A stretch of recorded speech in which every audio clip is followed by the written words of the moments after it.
ঘুম। ঘুমাইতে চায়, হাতের শরীরের সমস্ত অঙ্গ প্রত্যঙ্গ ঘুমের কোলে নিবেদিত হয়ে যেতে চায়। ঘুম না আসলে হাত আর চলে না, মাথায় আর ভাবতে ইচ্ছা করে না, পাও আর চলতে চায় না, হার্টবিট বেড়ে যায়, আর ঘুমালে পরে সব শান্ত হয়ে যায়। সুবহানাল্লাহ কব না? আল্লাহ রাব্বুল আলামিন বলেন, এই নিদ্রা কি, এই ঘুমকে আমি তোমাদের জন্য শান্তির বাহন বানিয়ে দিয়েছি।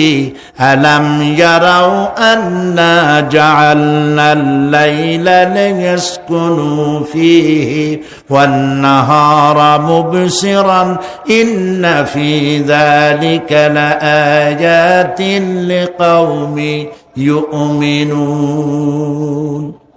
তারা কি আল্লাহ পাকের এই কুদরতের কথা চিন্তা করে না, যে আমি রাতের আধার দিয়ে ধরনীর বুক ছেয়ে দেই, দিনের উজ্জ্বলতা, কোলাহল, গাড়ির আওয়াজ, ভ্যাঁ ভোঁ আওয়াজ হচ্ছে, কলকারখানার আওয়াজ হচ্ছে, সূর্যের বিরাট তাপ, ঘুম আসে না। সারাদিন কাজ করার পর শরীরের আরাম দেওয়ার জন্যে রাতের একটি কালো চাদর পৃথিবীর উপরে আমি বিছায়ে দেই।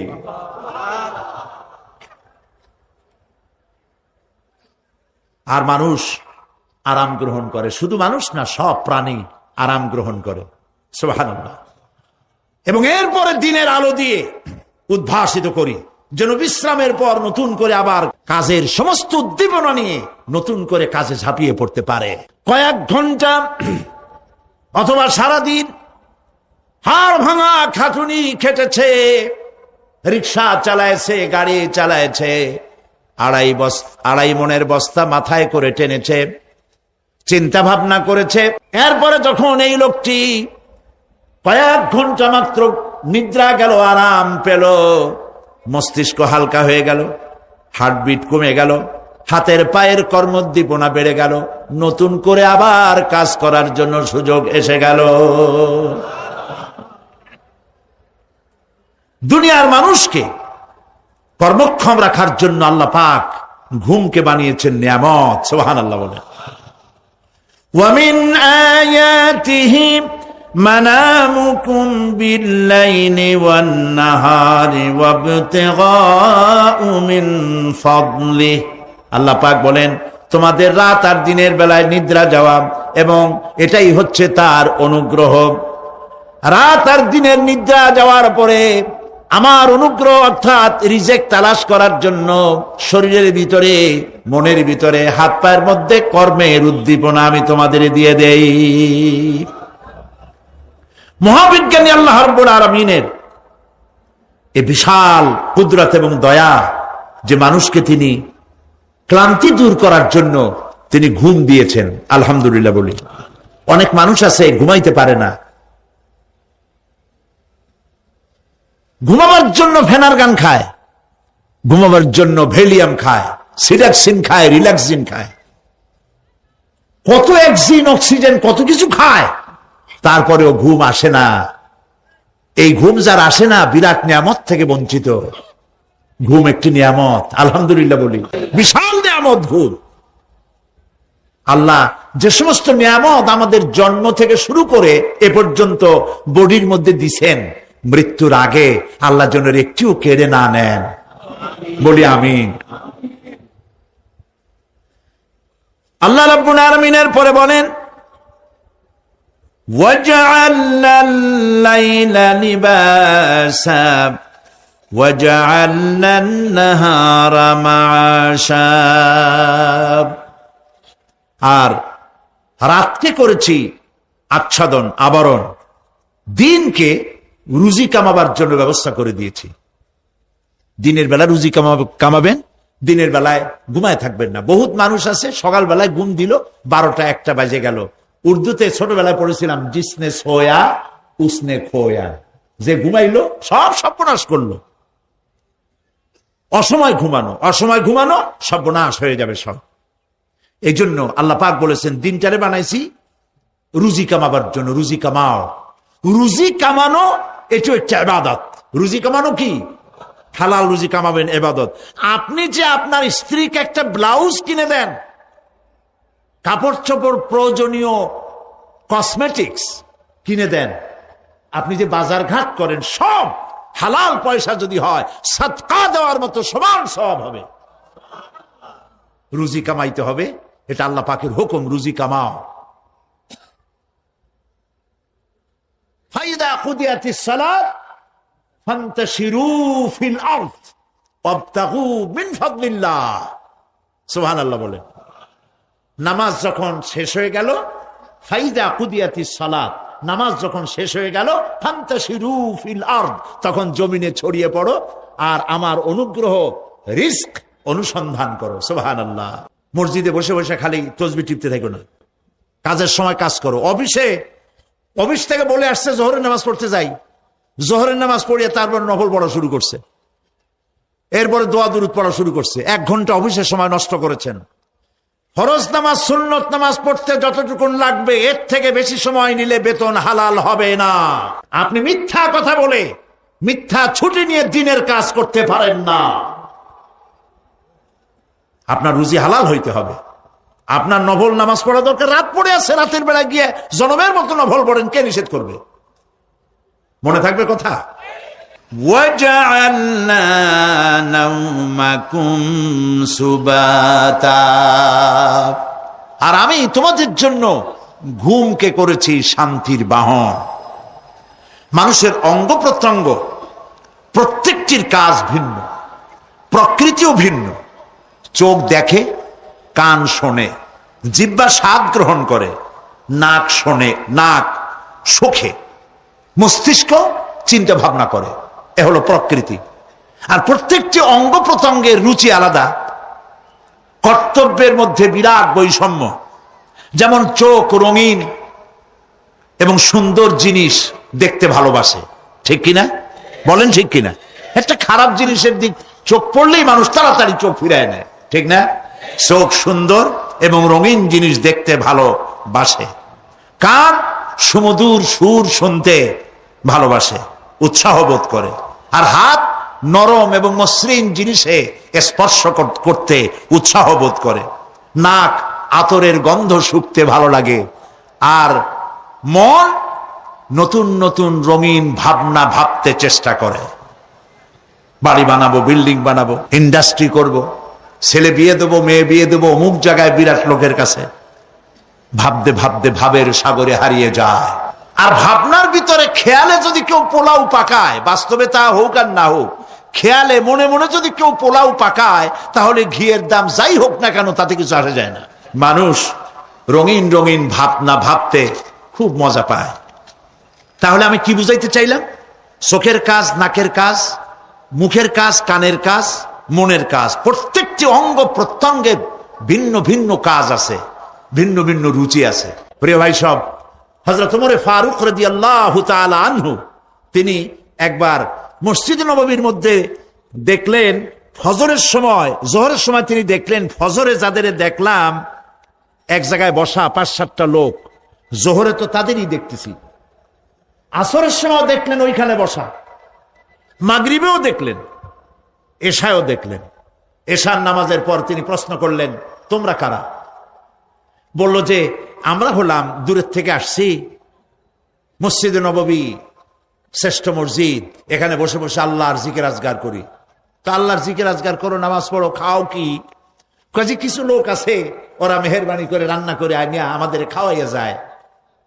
হযরত ওমর ফারুক রাদিয়াল্লাহু তাআলা আনহু বললেন, তাহলে তো তোমার চাইতে, তোমরা যে কয়জন এখানে বসে ইবাদত করো, তোমাদের চাইতে ওই ব্যক্তি অনেক উত্তম যে নিজে রুজি কামাই করে তোমাদের খাওয়ায় যায়। তোমরা তো অলস। শুনে রাখো, নামাজের সময় ছাড়া আগামীকাল এই জায়গায় যদি বসা দেখি, ব্যাট মারে বাইর করে দেবো মসজিদ নববী থেকে। ইসলাম কাজের প্রতি উদ্দীপনা দিয়েছে, ইসলাম কাজের ট্রেনিং দিয়েছে। সুবহানাল্লাহ বলে কাজ করো আর খাও। বসে বসে বাপের বোঝা হইও না। আমাদের দেশে বহু পোলাপান আছে, বাপের হোটেলে খায় আর মসজিদে গিয়া ঘুমায়। খুব সহজ কাজ। কেন এরকম করো বাবাজি? কয় চাকরি পাই না। আচ্ছা চাকরি পাও না, চাকরি তো আমাদের দেশে এক সোনার হরিণ। অথর্ব মন্ত্রীর অথর্ব ভাগ্না চাকরি হয়ে যায়, কিন্তু ফার্স্ট ক্লাস ফার্স্ট হয়েছে এমএতে, চাকরি হয় না। এটা দেশের কপাল, এটা দেশের দুর্ভাগ্য। কিন্তু চাকরি পাও নাই বলে বাপের ঘাড়ের বোঝা হয়ে থাকবা। বউতে তোমার ঘুম দেখা বউ একা একা কানবে, আল্লাহ কোন উল্লুকের সাথে বিয়ে হইল আমার, সারাদিন ঘুমায়। প্রিয় ভাই সব, চাকরি পান নাই তো অসুবিধা কি? আপনি বাসের ড্রাইভার হন, আপনি সিনেমাদান বেচেন, আপনি জমিন চাষ করেন। জমিন চাষ করা লজ্জা? এই পৃথিবীর প্রথম মানুষ আদম আলাইহিস সালাম জমিন চাষ করেছেন, ইদ্রিস আলাইহিস সালাম দর্জিগিরি করেছেন, দাউদ আলাইহিস সালাম কর্মকার হয়ে লোহা দিয়ে অস্ত্র তৈরি করেছেন, নবী করিম সাল্লাল্লাহু আলাইহি ওয়াসাল্লাম ব্যবসা করেছেন। কাজী বেকার যুবকদেরকে বলতে চাই, বাপ আর শ্বশুরের বোঝা হয়ে থাকার মতো লজ্জার জিনিস আর কিছুই নাই। বাপের কামাই খাওয়া লেখাপড়া শেখার পর তোমার জন্য জায়েজ নাই। কাজ করো, কাজের অভাব নাই, হালাল কাজ করো, রুজিতে আল্লাহ বরকত দিয়ে দিবেন। আমার দেশের জমিন এত ভালো, বলার আগেই কোন সুবহানাল্লাহ। সারমার লাগে না, যেখানে সেখানে লাঙ্গল শাবলের দরকার নাই। আঙ্গুল দিয়ে মাটি খুঁচিয়া ঘরের কোনায় আঙ্গুল দিয়ে মাটি খুঁচিয়া কদুর বিচি লাগাই দেন। 3 দিন পরে 2 পাতা, 6 দিন পর লতা, 10 দিন পর ফুল, 2 সপ্তাহের মাথায় কদু। সুবহানাল্লাহ। এই আল্লাহর দেওয়া এত সুন্দর কদু খাইয়া কয় সাদের লাউ বানাইলো বই রেখে, তো একটু আলহামদুলিল্লাহ কইল না। জমিন উর্বর। ওয়াজআলা বাইনাকুম মাওয়াদ্দা, আর তোমাদের মধ্যে আল্লাহ পাক ভালোবাসা সৃষ্টি করেছেন। এই কথা বলার এর ব্যাখ্যা কি? ভালোবাসা সৃষ্টি করেছেন এর ব্যাখ্যা এরকম হতে পারে, কয়েক রকম। আমি যেটা জেনেছি সেটি হচ্ছে এরকম, ভালোবাসা সৃষ্টি হওয়ার তো কথা ছিল না। এক পর্যায়ে ভালোবাসা থাকবে কোন একটি বিশেষ সময়, বাকি সব সময় ঝগড়া হবে, এটাই হওয়া স্বাভাবিক ছিল। ধরুন মেয়ের বাড়ি চট্টগ্রাম, ছেলের বাড়ি বরিশাল। মেয়ে শুটকি খেতে খুব পছন্দ করে, ছেলের গন্ধও সহ্য করতে পারে না। ছেলে বলে খড়ে জাত দে, আর মেয়ে বলে খড়ে জাত দে, আর ছেলে বলে যে কমে যাও। মানে একজন আর একজনের ভাষার সাথে মিল নাই। কথা ঠিক কিনা বলেন? ভাষার সাথে মিল নাই, রুচির সাথে মিল নাই।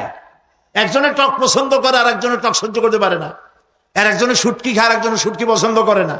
কাজী রুচি আর অভ্যাস ইত্যাদি দিয়ে সারাদিন স্বামী স্ত্রীর মধ্যে ঝগড়া হওয়া স্বাভাবিক ছিল, ঠিক না? আল্লাহ পাক বলেন সেখানে আমি এই স্বামী স্ত্রী যখন হয়ে যায় তখন দুজনের মধ্যে আমি ভালোবাসার সৃষ্টি করে দেই।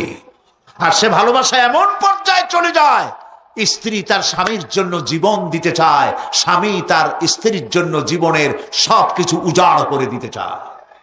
ওয়াজআলা বাইনাকুম মাওয়াদ্দা, এরপরে সৃষ্টি করি রাহমা।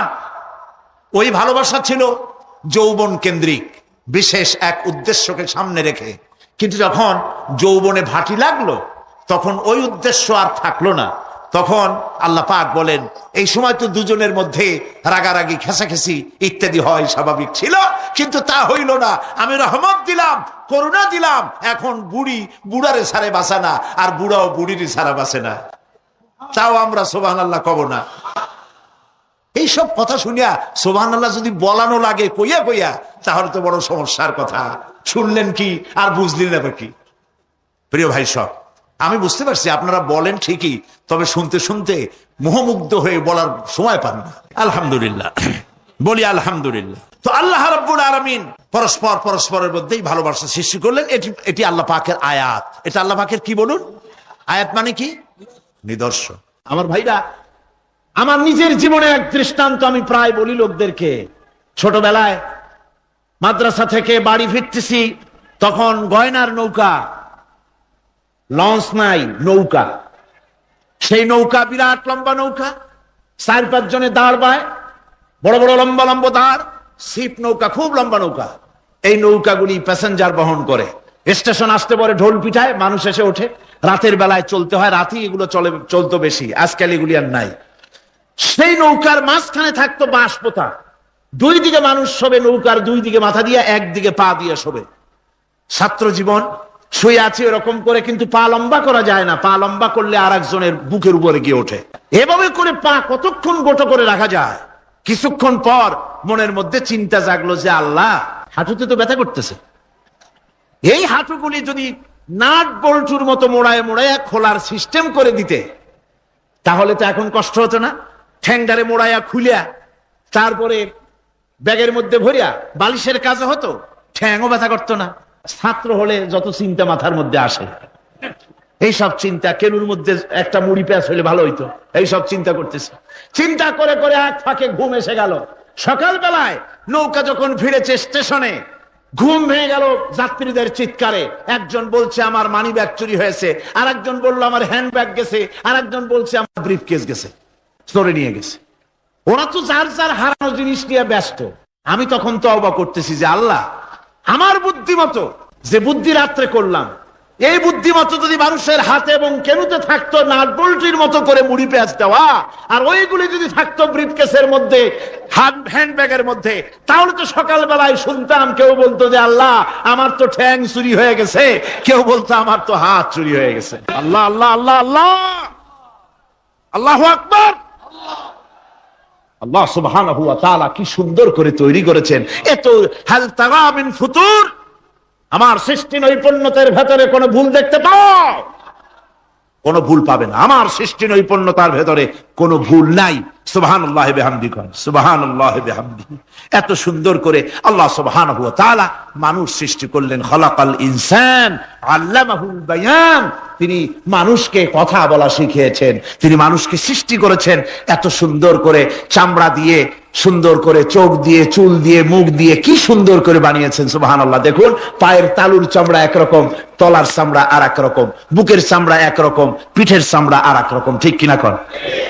পায়ের উপরের যে চামড়া, ওই চামড়াটা যদি পায়ের তলায় হতো, 2 দিনও হাঁটা যেত না। প্রতি সপ্তাহে 3 বার করে হাফসুল করা লাগতো, কোন ঠিক কিনা?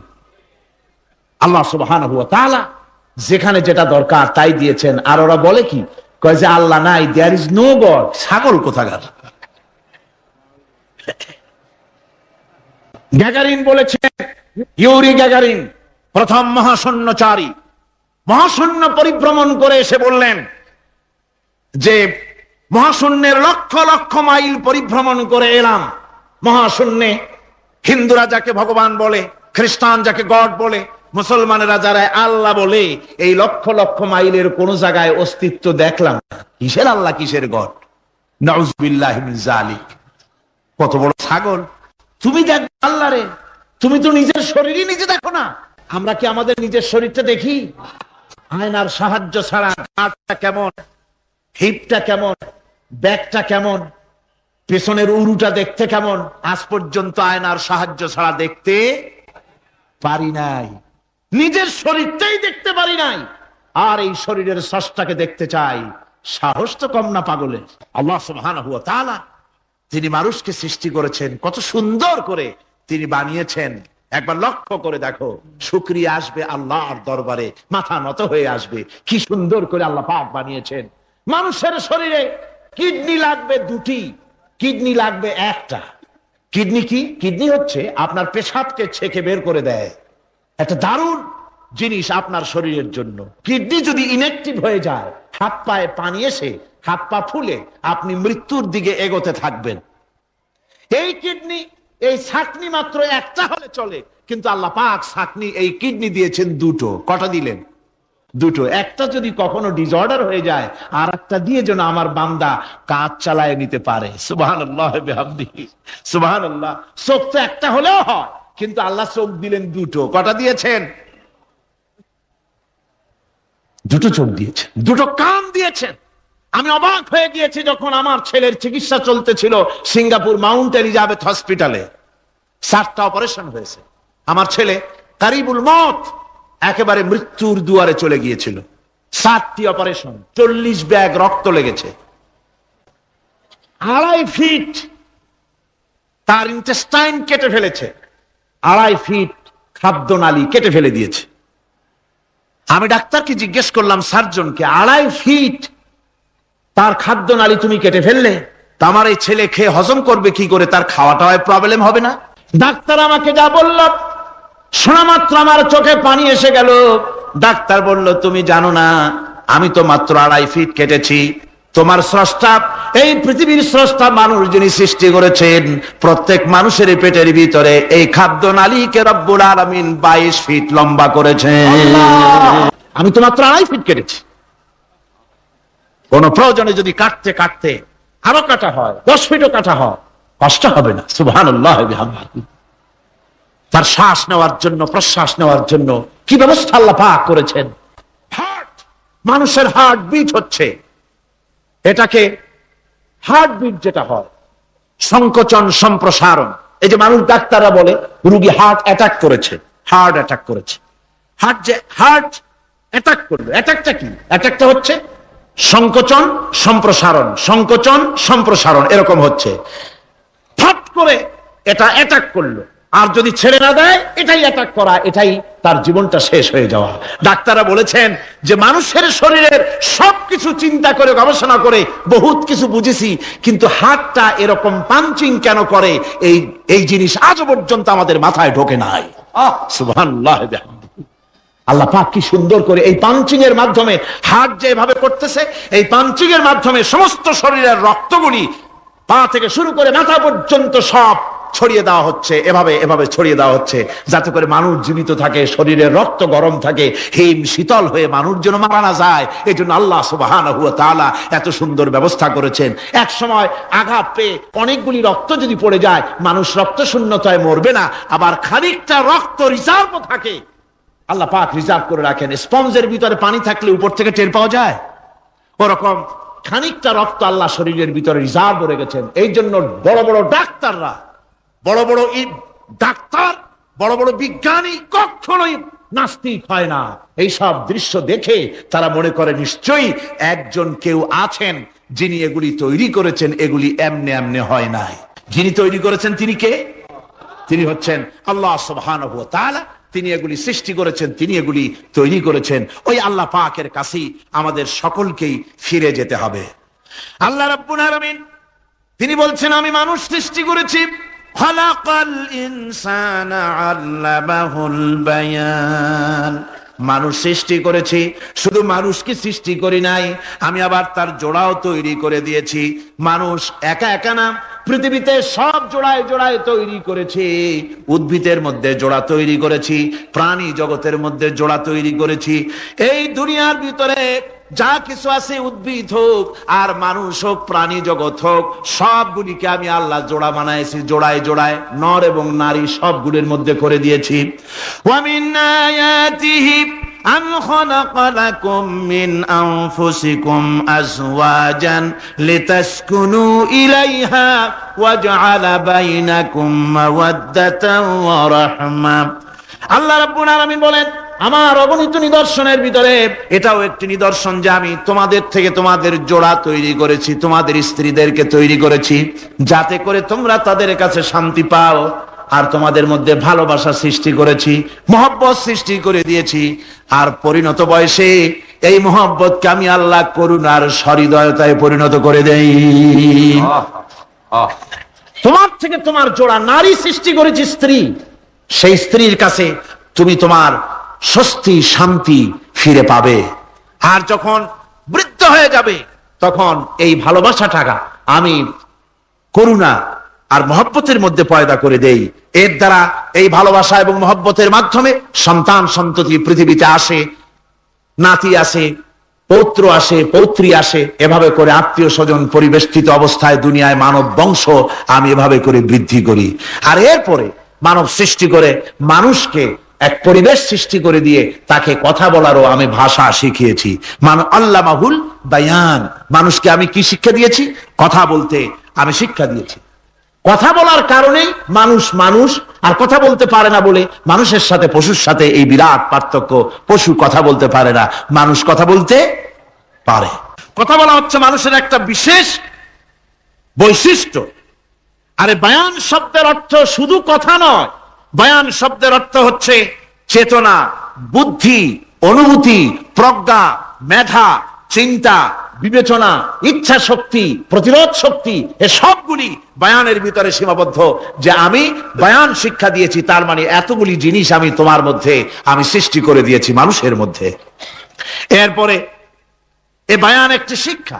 শিক্ষা বলতে বুঝায়, এই শিক্ষাটা আল্লাহ সবাইকে দিয়েছেন। মাছ সাঁতার কাটতে পারবে, পাখি আকাশে উঠতে পারবে, পাখিকে আল্লাহ ওড়ার ক্ষমতা দিয়েছেন। মুরগির বাচ্চা ডিমের থেকে বের করে পানির মধ্যে ছেড়ে দিবেন, ও সাঁতার কাটতে পারবে না। আপনি আমারে কোন মুরগির ডিমের ভিতরে মুরগির বাচ্চা, হাঁসের ডিমের ভিতরে হাঁসের বাচ্চা, সে কি করে বোঝে ডিমের কোন অংশ পাতলা, সেই অংশটা সে অপারেশন শুরু করে দেয়। সে কিন্তু সব জায়গায় ঠোকায় না। ওই ডিমের পর্দার ভিতরে একটা অংশ আছে পাতলা, সামান্য পাতলা, সেই পাতলা অংশ সে ঠুক করে একটুখানি অপারেশন করে, পর্দাটা ফেটে যায়, সেখান থেকে সে বেরিয়ে আসে। কে শিখালো যে এই জায়গায় ঠুক করে আওয়াজ কর, বেরোতে পারবি? কে শিখালো? আল্লাহ পাক শিক্ষা দিয়েছেন। এটা বয়ানের অন্তর্গত। মানুষকে দিয়েছেন বয়ান, ওকে দিয়েছেন শিক্ষা।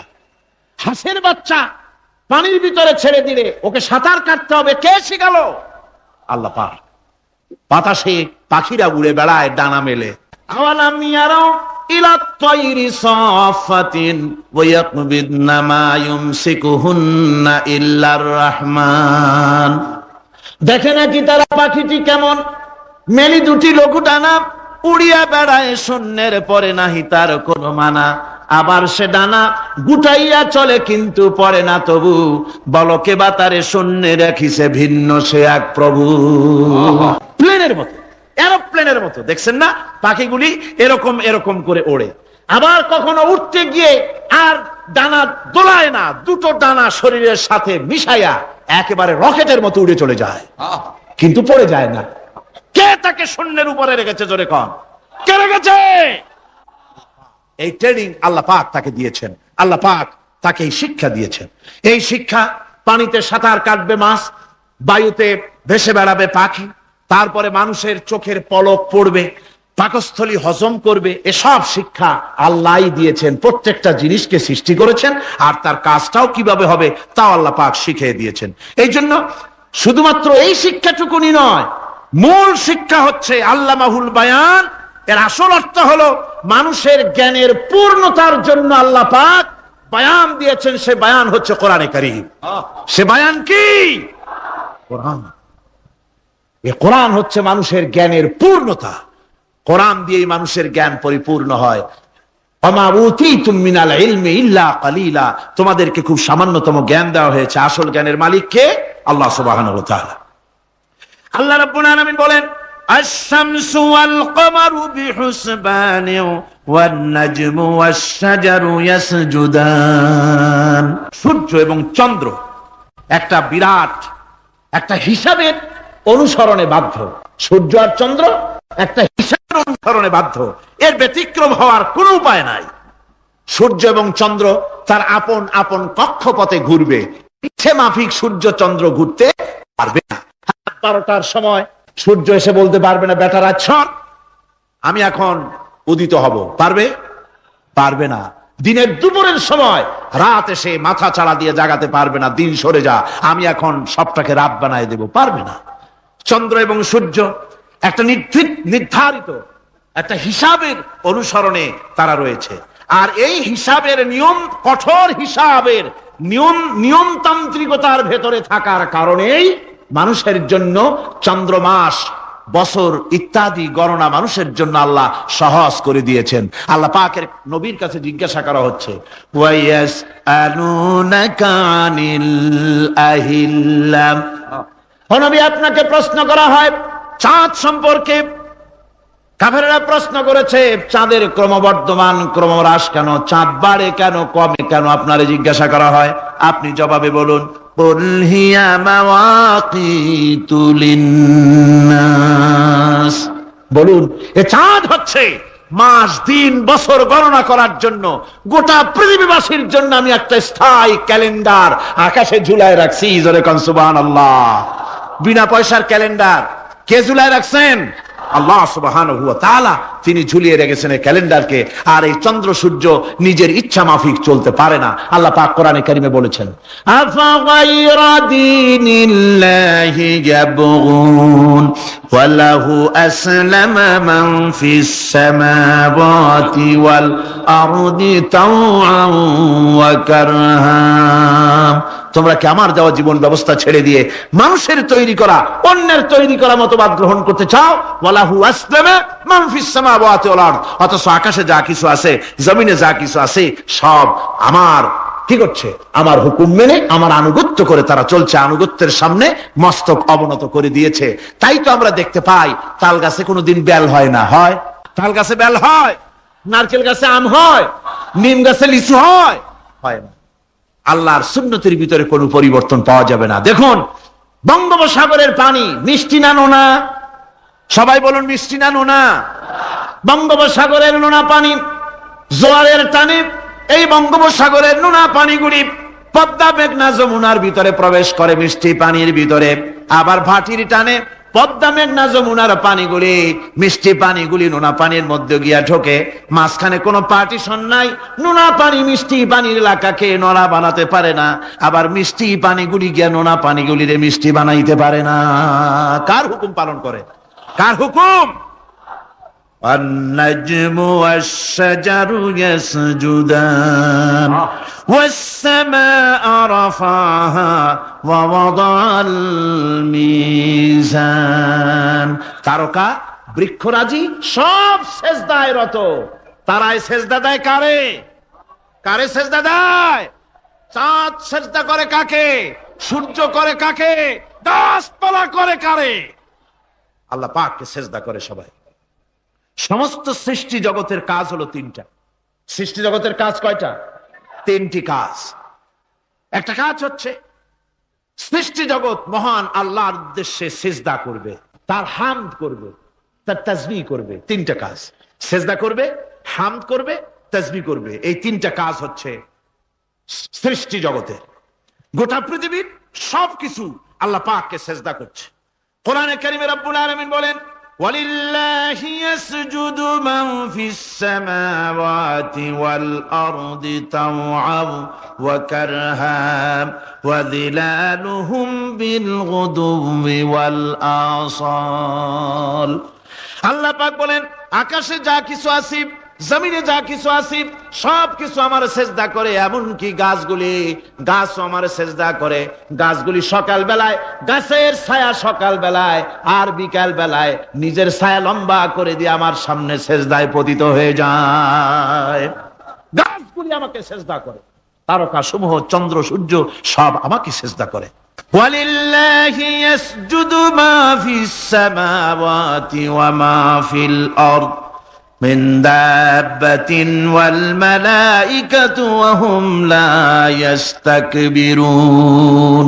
আকাশ এবং জমিনে যা কিছু আছে আমার সিজদা করে। আমার সিজদা থেকে কেউ অহংকার করে না, অহমিকতা করে না। আমার সিজদা থেকে কেউ ফিরে যায় না, সবাই আমাকে সিজদা করে। সুতরাং ও মানুষ, আমার দরবারে সিজদায় মাথা নত করে দাও। সবগুলি আমার সামনে সিজদা করতেছে। আলাম তারা আন্নাল্লাহা ইয়াসজুদু লাহু মান ফিস সামাওয়াতি ওয়া মান ফিল আরদ ওয়াশ-শামসু ওয়াল কামারু ওয়ান নুজুমু ওয়াল জিবালু ওয়াশ-শাজারু ওয়াদ-দাওয়াবু ওয়া কাসীরুম মিনান নাস। আল্লাহ পাক বলছেন, আকাশ এবং জমিনে যা আছে সব আমাকে সেজদা করছে। চাঁদে, সূর্যতে, গাছপালায়, পাহাড় পর্বতে, সবকিছু, সমস্ত প্রাণী জগৎ পর্যন্ত, চতুষ্পদ জন্তুগুলি পর্যন্ত আমি আল্লাহকে সেজদা করে। সুবহানাল্লাহ। আল্লাহ রাব্বুল আলামিন এবার বলেন, ওয়াল আরদা ওয়াদাহা লিল আনাম ফিহা ফাকিহাতু ওয়ান নাখলু যাতুল আকমাম। আল্লাহ পাক বলছেন, পৃথিবীকে তিনি সমস্ত সৃষ্টির জন্য এই পৃথিবী বানিয়েছেন। আনাম, আনাম শব্দের অর্থ হচ্ছে জীব, জানদার। যত জানদার আছে সমস্ত জানদারদের জন্য আল্লাহ পাক এই পৃথিবীকে বানিয়েছেন। অর্থাৎ যাদের প্রাণ আছে, প্রাণী সময়ের জন্য আল্লাহ যা সৃষ্টি করেছেন সেটা হলো এই পৃথিবী। এই পৃথিবী ছাড়া অন্য কোথাও কোন প্রাণী বসবাসের উপযোগী করে আল্লাহ তৈরি করেন নাই। এই পৃথিবীটা কি আল্লাহ পাক প্রাণীদেরকে বসবাসের উপযোগী করে তৈরি করেছেন। তারপরে বলছেন পৃথিবী তো তৈরি করলাম, এরপরে আমি তাদের সমস্ত খাবার দাবারের ব্যবস্থাও করেছি। খেজুরগুলিকে আমি প্যাকেট করে তোমাদের সামনে দিয়েছি, আচ্ছাদন দিয়ে দিয়েছি। খেজুরের কথা এখানে বলা হয়েছে, শুধু খেজুর নয়, খেজুর, আঙ্গুর, বেদানা, আপেল, যত খাবার আমাদের সামনে আল্লাহ দিয়েছেন সমস্ত খাবারগুলি প্যাকেট করা। জোরে বলেন, কি করা? প্যাকেট করা। কি মহব্বত করে আল্লাহ দিয়েছেন। কলা বলেন, তাল বলেন, বেল বলেন, সব খাবারগুলিকে আল্লাহ পাক প্যাকেট করে মানুষের সামনে হাজির করেছেন। কারণ ওয়ালাকাদ কাররামনা বানি আদমা, যেহেতু আদম সন্তানকে আমি সম্মানিত করেছি, তাই আদম সন্তানের সামনে, ভদ্র সম্মানিত মেহমানের সামনে যত খাবার দিলাম সব খাবারগুলিকে আমি গুছিয়ে সুন্দর করে সাজিয়ে আমি কভার করে তোমার সামনে পেশ করেছি। ওয়াল হাব্বুজুল আসফি ওয়ার রাইহান, এরপরে দানা দিয়েছি, ভুসি দিয়েছি। দানা হচ্ছে মানুষের খাবার, ভুসি হচ্ছে পশুর খাবার। এই মানুষের খাবার, পশুর খাবার সবকিছু আমি পরিবেশন করেছি। এরপর আল্লাহ বলছেন ফাবিআইয়ি আলা'i রাব্বিকুমা তুকাযযিবান। আল্লাহ পাক বলছেন, কোন নিয়ামতকে, তোমার প্রভুর কোন নিয়ামতকে অস্বীকার করতে পারো? আল্লাহর কোন নিয়ামতকে অস্বীকার করতে পারবে না। এভাবে হাজারো নিয়ামত দিয়ে আমি তোমাদেরকে সমৃদ্ধ করেছি। সূরা আর রহমান একেবারে শেষ পর্যন্ত আল্লাহর এই সমস্ত নিয়ামত দিয়ে ভরা, নিয়ামতের কথা দিয়ে, রহমতের কথা দিয়ে ভরা। জোরে কোন সুবহানাল্লাহ ওয়া বিহামদিহি। এই কোরআন, যে কোরআন আল্লাহ আমাদের শিক্ষা দিলেন, এই কোরআন অনুযায়ী দয়া করে যে কোরআন দিলেন, যাতে অর্থনীতি আছে, সমাজনীতি আছে, রাজনীতি আছে, যাতে মানুষের পারিবারিক জীবন আছে, সবকিছু যে কোরআনে আছে। এই কোরআন দিয়ে রাসূলুল্লাহ একটা সমাজ তৈরি করেছিলেন যেখানে চুরি ছিল না, ডাকাতি ছিল না, জেনা ব্যভিচার ছিল না। ওরকম একটি সমাজ বাংলাদেশে প্রতিষ্ঠিত হোক, এটা কি আপনারা চান? কারা কারা চান? দেখতে চাই।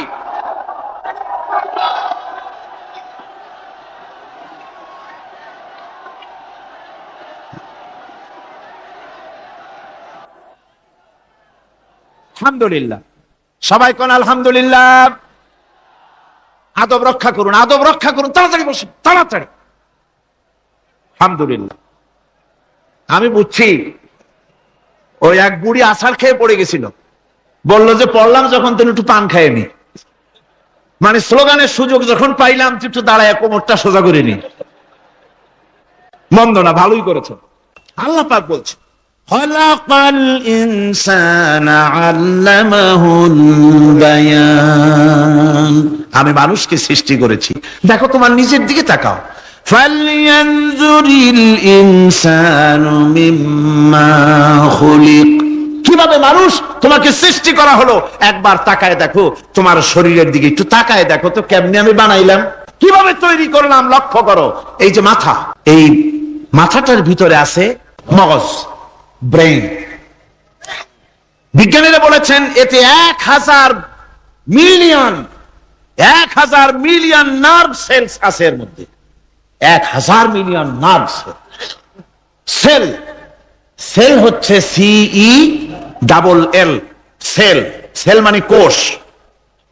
এই 1000 অনুভূতি কোষ, 1000 মিলিয়ন অনুভূতি কোষ রয়েছে মাথার ভেতরে। মস্তিষ্কের এসব কোষগুলি, এসব সেলগুলি, তার মধ্যে আবার আছে নার্ভ ফাইবার, অর্থাৎ সূক্ষ্ম সূক্ষ্ম নার্ভ সুতা সমগ্র শরীরের মধ্যে তা ছড়িয়ে দেওয়া আছে। এই সূক্ষ্ম সুতার মাধ্যমে ঘন্টায় 70 মাইল বেগে শরীরের প্রত্যেকটা অঙ্গ প্রত্যঙ্গের খবর মস্তিষ্কের মধ্যে চলে যায়। সুবহানাল্লাহ ওয়া বিহামদিহি। আপনার পায়ে যদি কাটা ফোটে, শরীরে যদি ব্যথা লাগে, ঘন্টায় 70 মাইল বেগে সূক্ষ্ম সূক্ষ্ম যে তারগুলি আল্লাহ দিয়েছেন, ওই তারের মাধ্যমে আপনার মাথায় চলে যায়। মস্তিষ্কে গেলে পরে তড়িৎ গতিতে সিদ্ধান্ত হয় কাটা তুলতে হবে। অথবা একটা সাপ দেখেছেন, সাপ প্রথম চোখ দিয়ে দেখলেন, চোখ, এই চোখের ভিতরে আপনার 130 মিলিয়ন লাইট রিসেপ্টর আছে, অর্থাৎ বিভিন্ন দৃশ্যকে, ছবিকে ক্যাচ করার মতো 130 মিলিয়ন লাইট রিসেপ্টর গ্রহণযোগ্য মেশিন রয়েছে চোখের ভিতরে। চোখ দিয়ে সাপ দেখলেন, চোখের ভিতরে রয়েছে আবার অসংখ্য তার, এই অসংখ্য তার ব্রেনের সঙ্গে জুড়ে দেওয়া আছে। চোখ সাপ দেখলো, 70 মাইল বেগে প্রতি ঘন্টায় এই খবর তড়িৎ প্রবাহের মতো মস্তিষ্কের ভেতরে চলে গিয়েছে। মস্তিষ্ক সঙ্গে সঙ্গে ডিসিশন দিচ্ছে, দৌড় মারো, অথবা লাঠি হাতে নাও, অথবা যে কোনো একটা পজিশন তাকে সাথে সাথে সিদ্ধান্ত দিয়ে দিচ্ছে। জোরে বলেন সুবহানাল্লাহ। এই অনুভূতি শক্তি যদি আল্লাহ পাক না দিতেন মানুষের শরীরে, পায়ের মধ্যে পাথর ঢুকলে, কাঁটা তো কাঁটা, পাথর ঢুকলেও টের পাইতাম না। আল্লাহ পাক এই ব্যবস্থা করে দিয়েছেন মস্তিষ্কের মধ্যে এতগুলি সেল, প্রত্যেকটা সেলের আলাদা আলাদা কাজ। সুখ, দুঃখ, ভালোবাসা, মোহাব্বত, আনন্দ, স্বাদ ইত্যাদি জিনিসের অনুভূতি মস্তিষ্কের ভেতর থেকেই হয়, এখানে সেগুলি রেখে দেওয়া হয়েছে। তারপরে রয়েছে এই মস্তিষ্কের ভেতরে মেমোরি, স্মৃতি, স্মৃতি শক্তি। দেখুন টেপ রেকর্ডার, টেপ রেকর্ডারে ওয়াজগুলি রেকর্ড হচ্ছে, তাফসীর রেকর্ড হচ্ছে। কিছুদিন পর ওই রেকর্ডের উপরে আর একটা কথা যদি উঠান, তাহলে প্রথম কথা থাকবে, প্রথম গান বা ওয়াজ থাকবে, নষ্ট হয়ে যাবে। কিন্তু আল্লাহ রাব্বুল আলামিন আপনার আমার মাথার ভিতরে এমন এক ফিতা দিয়ে দিয়েছেন, এমন একটা মেমোরি ফিতা দিয়েছেন, যেই ফিতার ভিতরে হাজার হাজার, লক্ষ লক্ষ, কোটি কোটি সমস্ত কথাগুলি ধরবে, আপনি মুখস্থ করতে পারবেন। আগে যা মুখস্থ করেছেন, পরে মুখস্থ করলে পরে আগেরটা মুছে যাবে না। সুবহানাল্লাহ বিহামদিহি। কি সুন্দর করে মস্তিষ্কের ভেতরে এই মেমোরি শক্তিকে আল্লাহ পাক তৈরি করে দিয়েছেন। চিন্তা করলে মাথা নত হয়ে যাবে আল্লাহর দরবারে। আল্লাহ পাক বলছেন, এই জিনিস আমি তোমার মাথার মধ্যে রেখেছি। দেখুন মানুষ কত কথা বলে, কত বই পড়ে, মানুষের মাথায় যত কথা আছে সব কথা যদি লিপিবদ্ধ হয়, ভলিউম ভলিউম হয়ে যাবে, যা একটা লাইব্রেরিতে ধরা সম্ভব নয়। অর্থাৎ আপনার মাথাটা হচ্ছে একটা বিশ্বকোষ, আপনার মাথাটা হচ্ছে একটা বিরাট বিশ্বজোড়া লাইব্রেরি। জোরে কোন সুবহানাল্লাহ। আপনার মাথায় যা আছে তা আপনার কোনো বিল্ডিং এর মধ্যে ধরবে না, কোনো গ্রামে, কোনো দেশের মধ্যে তা ধরবে না, এত জিনিস আপনার মাথার মধ্যে আছে, ঠিক কিনা? আল্লাহ পাক একটা চোখ আমাদের দিলেন। আল্লাহ রাব্বুল আলামিন বলেন, আলাম নাজআল লাহু আইনাইনি ওয়া লিসানান ওয়া শাফাতাইন ওয়া হাদাইনাহুন নাজদাইন। আমি কি তোমাদেরকে দুটি চক্ষু আর জিহ্বা, আর তোমাদেরকে আমি কি তোমাদের দুটি চক্ষু, দুটি ঠোঁট আর জিহ্বা কি আমি তোমাদের দেই নাই, যা দিয়া তোমরা দেখতে পাও, যা দিয়া তোমরা অনুভূতি, মাথার ভিতরে অনুভূতি জাগে। এই যে দুটো চোখ দিলাম, সুবহানাল্লাহ, সুবহানাল্লাহ বলেন। দুটি চোখ আছে বলে এই সুন্দর পৃথিবী দেখতে পাই। চোখ দুটি না থাকলে পৃথিবী অন্ধকার, মা দেখতে পাবো না, কোরআন দেখতে পাবো না, পৃথিবী দেখতে পাবো না, বাপ দেখতে পাবো না, সন্তান দেখতে পাবো না, দুনিয়াটা মিথ্যা হয়ে যাবে, ঠিক কিনা? ছোট্ট চোখ, 1 থেকে 1.5 ইঞ্চির ভিতরে এত সুন্দর দুটি ক্যামেরা, যে ক্যামেরা দিয়া দুনিয়ার সব কিছুকে ক্যাচ করা যায়, সব ক্যাচ করা যায়। বলুন তো, এমন একটা বাক্স আপনারা কেউ বানায় দিতে পারবে যে বাক্সের ভিতরে হাতি, ঘোড়া, বাঘ, ভল্লুক, ময়না, টিয়া, পাহাড়, পর্বত, নদ, নদী, কীট, পতঙ্গ, তরু, লতা, গাছপালা, গোষ্ঠী শুদ্ধা ধরবে, আরো খানিকটা জায়গা বাকি থাকবে, এরকম একটা বাক্স কেউ বানায় দিতে পারবে? এমন একটা বাক্স পৃথিবীর কোন মিস্ত্রি বানাতে পারবে না। কিন্তু আল্লাহ রাব্বুল আলামিন আপনার আমার কপালের নিচে 1 থেকে 3 ইঞ্চির ভিতরে এমন 2টা ফিল্ম বক্স তৈরি করে দিয়েছেন, যা দিয়া তাকাবেন আপনি, কোটি কোটি মানুষ দেখবেন, পাহাড় দেখবেন, সমুদ্র দেখবেন, সূর্য দেখবেন, চন্দ্র দেখবেন। এত কিছু দেখার পরেও চোখের ভিতরে আরো খানিকটা জায়গা ফাঁকা থেকে যায়। কি বিরাট নিয়ামত এই চোখ আল্লাহ পাক আমাদেরকে দান করেছেন। এই চোখকে হেফাজতের জন্য আবার চোখের উপরে সানসেট তুলে দেওয়া আছে, সানসেট ভুরু, আল্লাহ ভুরু লাগায় দিয়েছেন, নিচে একটু হাড় জায়গায় দিয়েছেন, উপরে সানসেট, ভেতরে চোখ, যাতে করে বল এসে লাগলে পরে চোখটা গলে না যায়, আছাড় খেলে পরে চোখটা গলে না যায়, চোখটাকে সেফ সাইডে রেখে দিয়েছেন আল্লাহ পাক সুবহানাহু ওয়া তাআলা। আল্লাহ পাকের কাছে শুকরিয়া তো আদায় করলাম না, আদায় করি। আসুন পড়ি আমরা সবাই, আলহামদুলিল্লাহি রাব্বিল আলামিন। আল্লাহ পাক বলেন,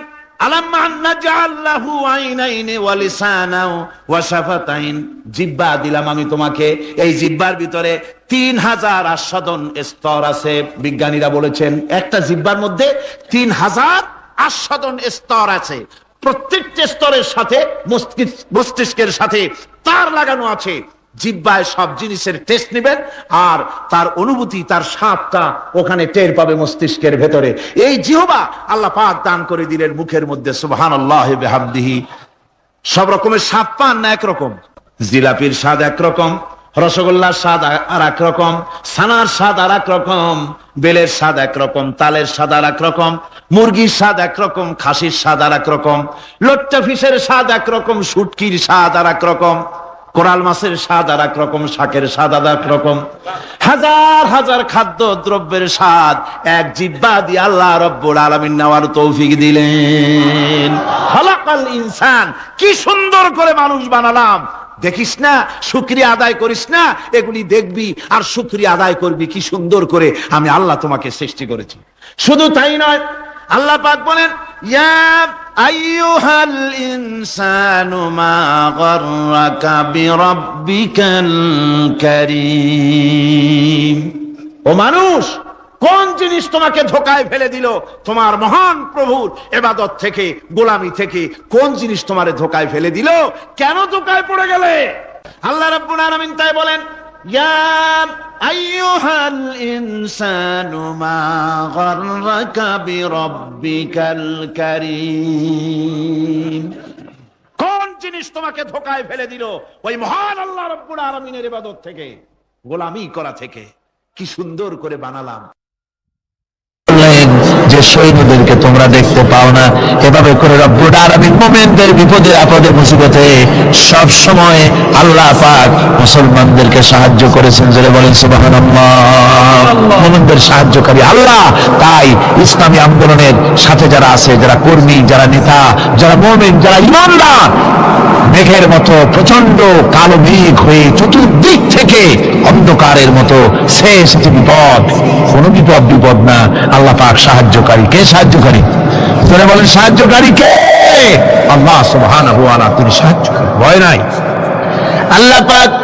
আল্লাহ পাকের উপর ঈমান আনলে বলে কলিজার ভিতরে দুর্জয় সাহসের সৃষ্টি হয়ে যায়, কোন ভয়ন্তক কারণে তারা থাকে না। আল্লাহ পাক সাহায্য করেন। আর আল্লাহর উপরে ঈমান আনলে পরে রব্বুল আলামিন বলেছেন, ইয়া আইয়ুহাল্লাযীনা আমানু হাল আদুল্লুকুম আলা তিজারাতিন তুনজিকুম মিন আযাবিন আলীম। এমন একটা ব্যবসার কথা কি বলবো না, যে ব্যবসায় তোমাদেরকে জাহান্নামের আযাব থেকে বাঁচায় দেবে। তার প্রথম কাজই হলো আল্লাহর প্রতি ঈমান আনা। ঈমান আনলে পরে এই সমস্ত গুণ তৈরি হয়ে যায়। আর ঈমানে সবচাইতে উপকৃত হয় সমাজের লোকেরা, রাষ্ট্রের লোকেরা, পরিবারের লোকেরা, দেশের মানুষ উপকৃত হয় মুমিনদের দিয়ে ঈমানের কারণে। তার কারণ হলো একজন মুমিন, একজন ব্যক্তি যখন ঈমানদার হয়, মুমিন হয়ে যায়, আল্লাহর প্রতি যখন প্রগাঢ় বিশ্বাস তার এসে যায়, তখন সেই ব্যক্তি নৈতিকতার মান তার বেড়ে যায়। জোরে বলেন সুবহানাল্লাহ। নৈতিক চরিত্রের উপরে সে প্রতিষ্ঠিত হয়, সে মিথ্যা বলতে সাহস পায় না। মুমিন ব্যক্তি মিথ্যা বলতে সাহস পায়? পায় না। কেন পায় না? মিথ্যা বলতে সাহস পায় না, ঠকাতে সাহস পায় না, ওজনে কম দিতে সাহস পায় না, শয়তানি বদমাশি করতে সাহস পায় না। তার কারণ হলো আল্লাহ পাক বলে দিয়েছেন, মুমিন কোরআনের ভিতরে পড়েছে, ইয ইয়াতালাক্কাল মুতালাক্কিয়ানি আনিল ইয়ামিনি ওয়া আনিশ শিমালি কাঈদ। দুজন নিয়ন্ত্রণকারী ফেরেশতা তোমার ডানে এবং বামে বসে বসে তোমাকে নিয়ন্ত্রণ করছে। কোথায় যাও, কি করো, এই ফেরেশতারা বসে বসে সব দেখতেছে।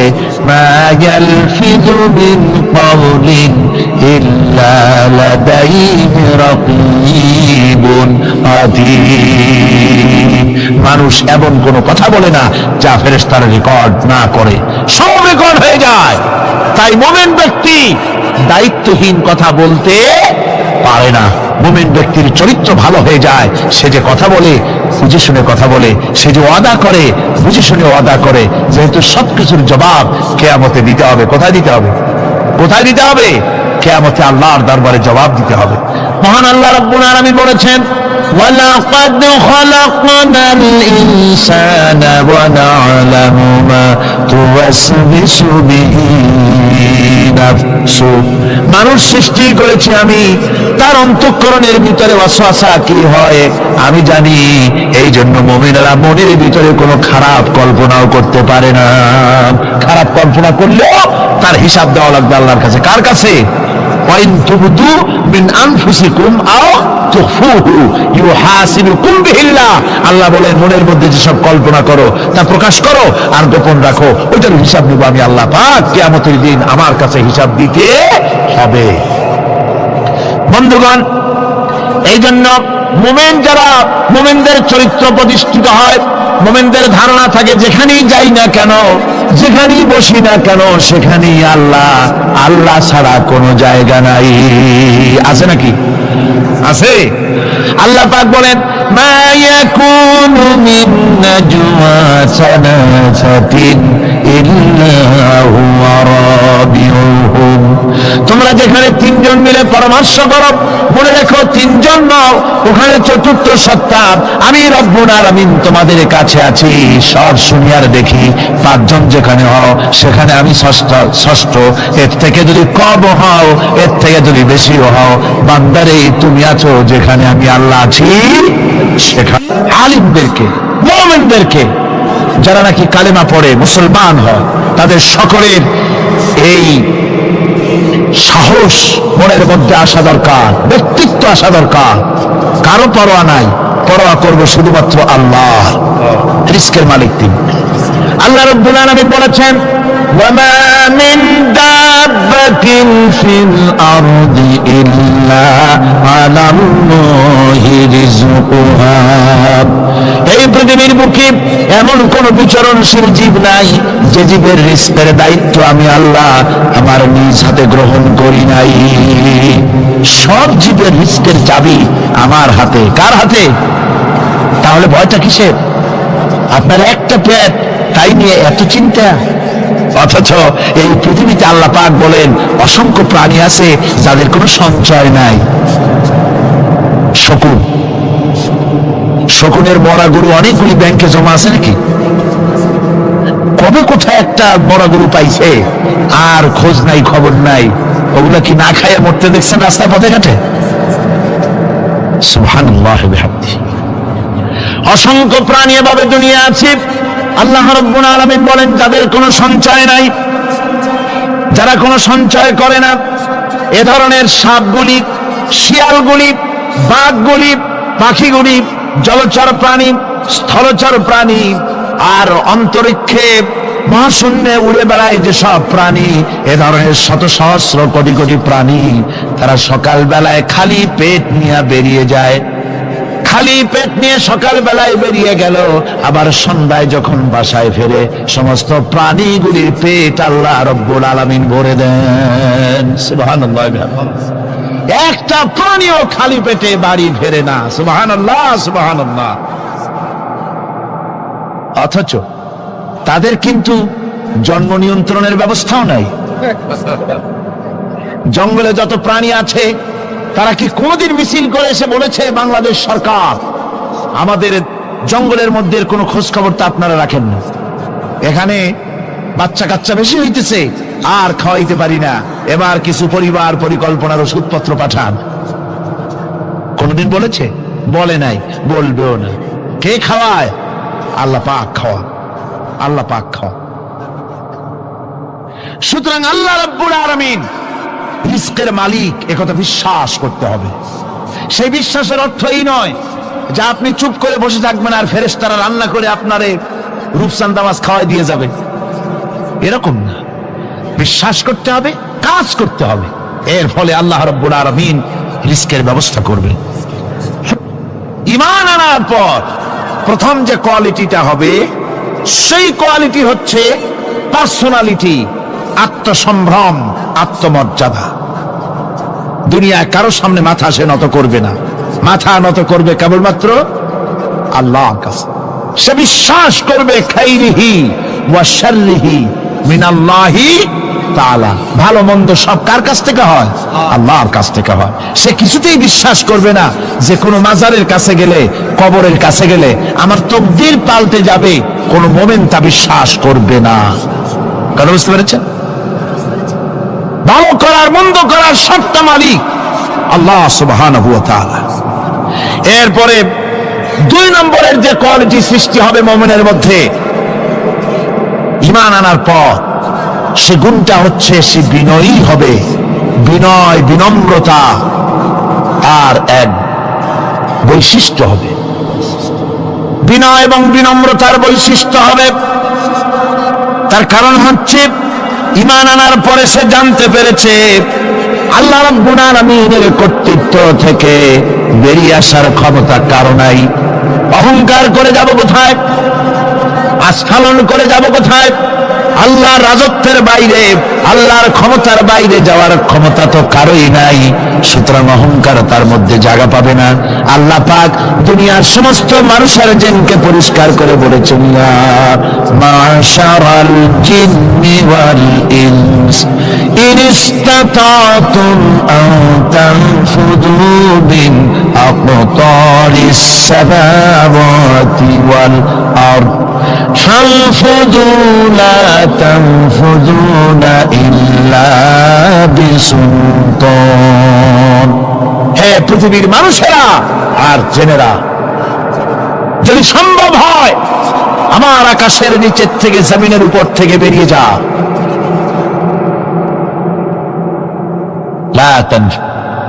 বেরিয়ে যেতে পারবে না। আমি আকাশ এবং জমিন থেকে যদি সম্ভব করতে পারো বেরিয়ে যা। আর যদি কোনো আকাশ থাকে তার নিচে যা, আর যদি কোনো জমিন থাকে তার উপরে যাও। এমন দেশ যদি পাও যেখানে আমার আলো ছাড়া কোনো আলো আছে, আমার বাতাস ছাড়া কোনো বাতাস আছে, আমার চাঁদ সূর্য ছাড়া কোনো চাঁদ সূর্য আছে, যাও সেখানে। আল্লাহ রাব্বুল আলামিন বলেন নাই এরকম যাওয়ার কোনো উপায় নাই। আমি আল্লাহ রাব্বুল আলামিন আকাশ আর জমিন দিয়ে প্যাকেট করে রেখেছি, আটকায় রেখেছি। আমার রাজত্ব থেকে, আমার ক্ষমতা থেকে, আমার কর্তৃত্ব থেকে বেরিয়ে যাওয়ার ক্ষমতা কোনো মানুষের নাই, কোন জেনের নাই, কোন প্রাণীর নাই। সুবহানাল্লাহ। মানুষ হচ্ছে অহংকার কিসের হবে? তোমরা হচ্ছ ফকির। আল্লাহ পাক বলছেন ওয়াল্লাহুল গনিয়্যু ওয়া আনতুমুল ফুকারা। আল্লাহ হচ্ছেন গনি। আল্লাহ কি? গনি, বেনিয়াজ, বেপরোয়া। ফাআলুল লিমা ইউরিদ, যা খুশি তাই করে, কারো মুখাপেক্ষী তিনি নন। কোরআনে কারীমে রব্বুল আলামিন বলেছেন, নবী আপনি আমার ব্যাপারে, আমার গুণাবলীর ব্যাপারে বলুন। কুল হুয়াল্লাহু আহাদ। পড়েন সবাই।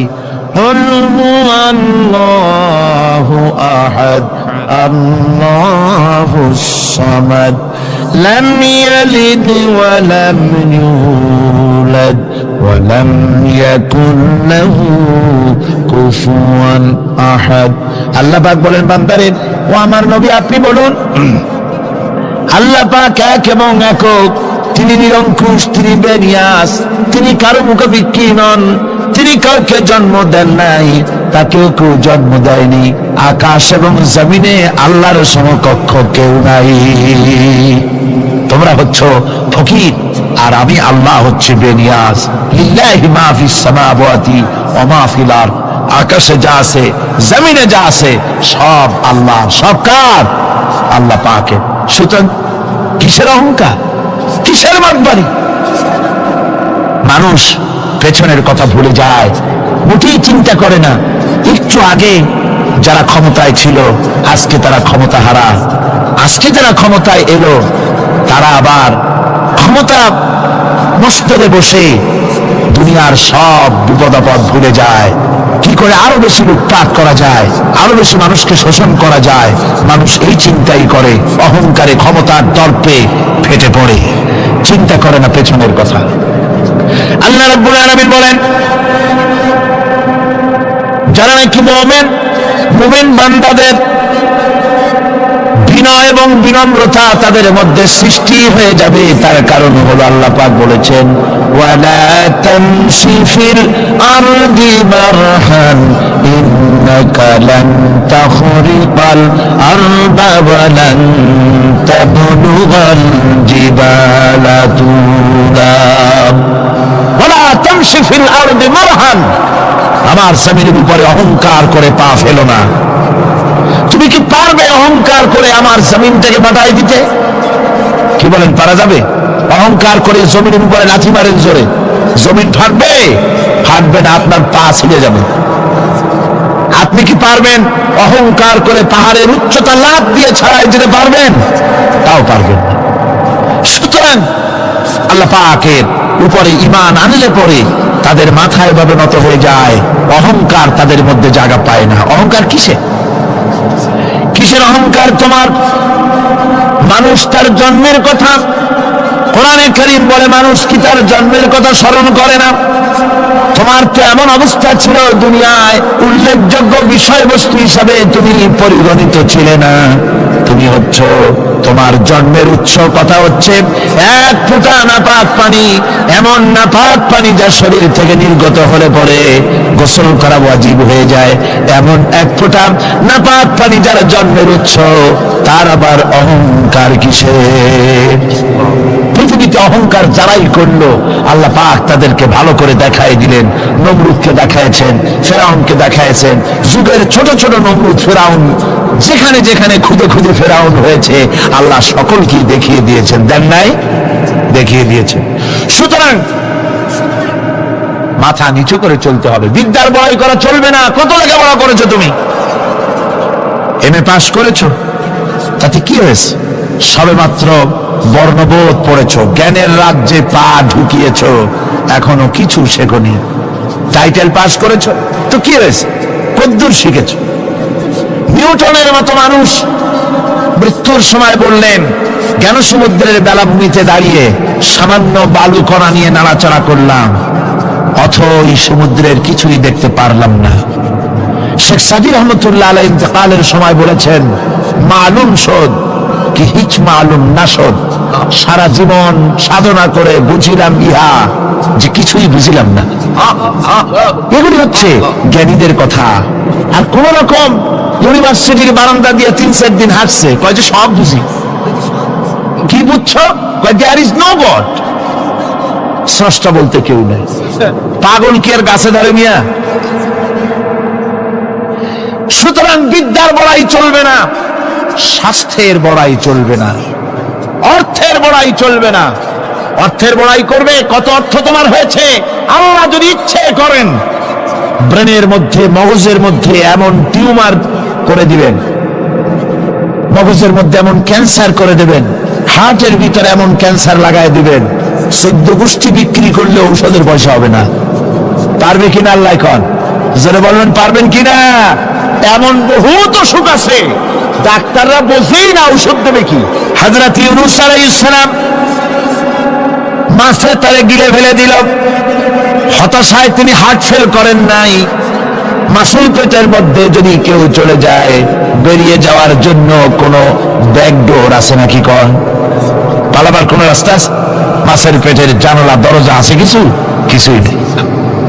তিনি হতাশ হলেন না, মাছের পেটের ভেতরে বসে হযরত ইউনূস আলাইহিস সালাম বুক ভরা আশা নিয়ে আল্লাহর দরবারে তিনি ঘোষণা করলেন, লা ইলাহা ইল্লা আনতা সুবহানাকা ইন্নী কুনতু মিনাজ জালিমিন। বলেন না সবাই, লা ইলাহা ইল্লা আনতা সুবহানাকা ইন্নী কুনতু মিনাজ জালিমিন।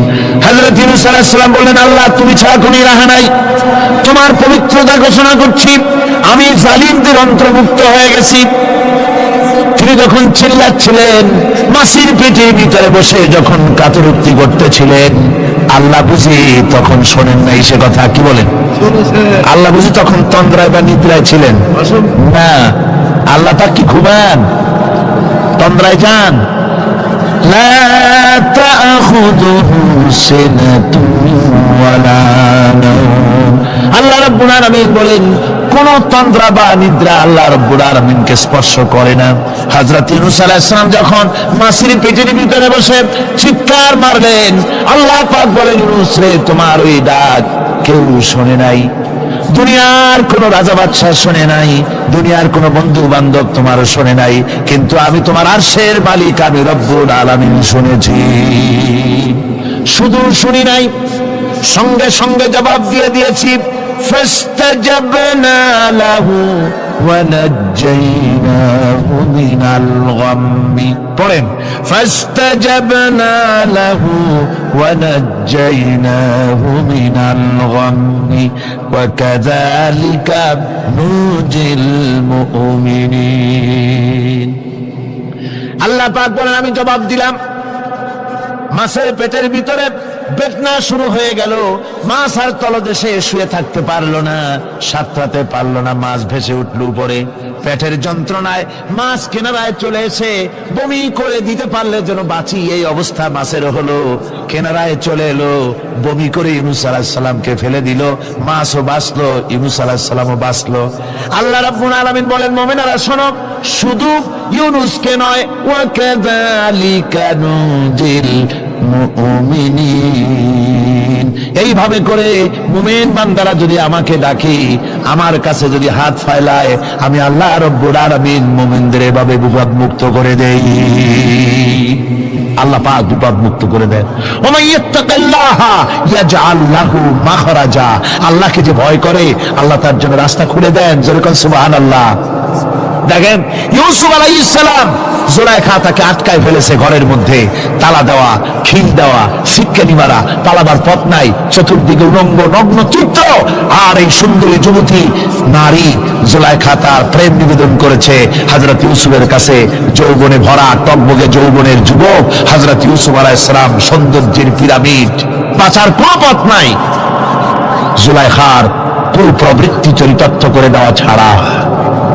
কিন্তু হযরতে ইউসুফ আলাইহিস সালাম আল্লাহ রাব্বুল আলামিনকে ডাকলেন, হতাশায় ভেঙে পড়লেন না, আল্লাহকে ভয় করলেন, আল্লাহকে ডাকলেন।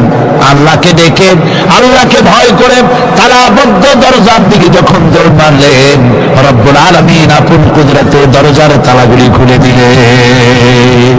ভাইরা আমার, এভাবে করে মুমিনেরা কখনো হতাশ হয় না। ফাইন্না মাআল উসরি ইউসরা, ইন্না মাআল উসরি ইউসরা।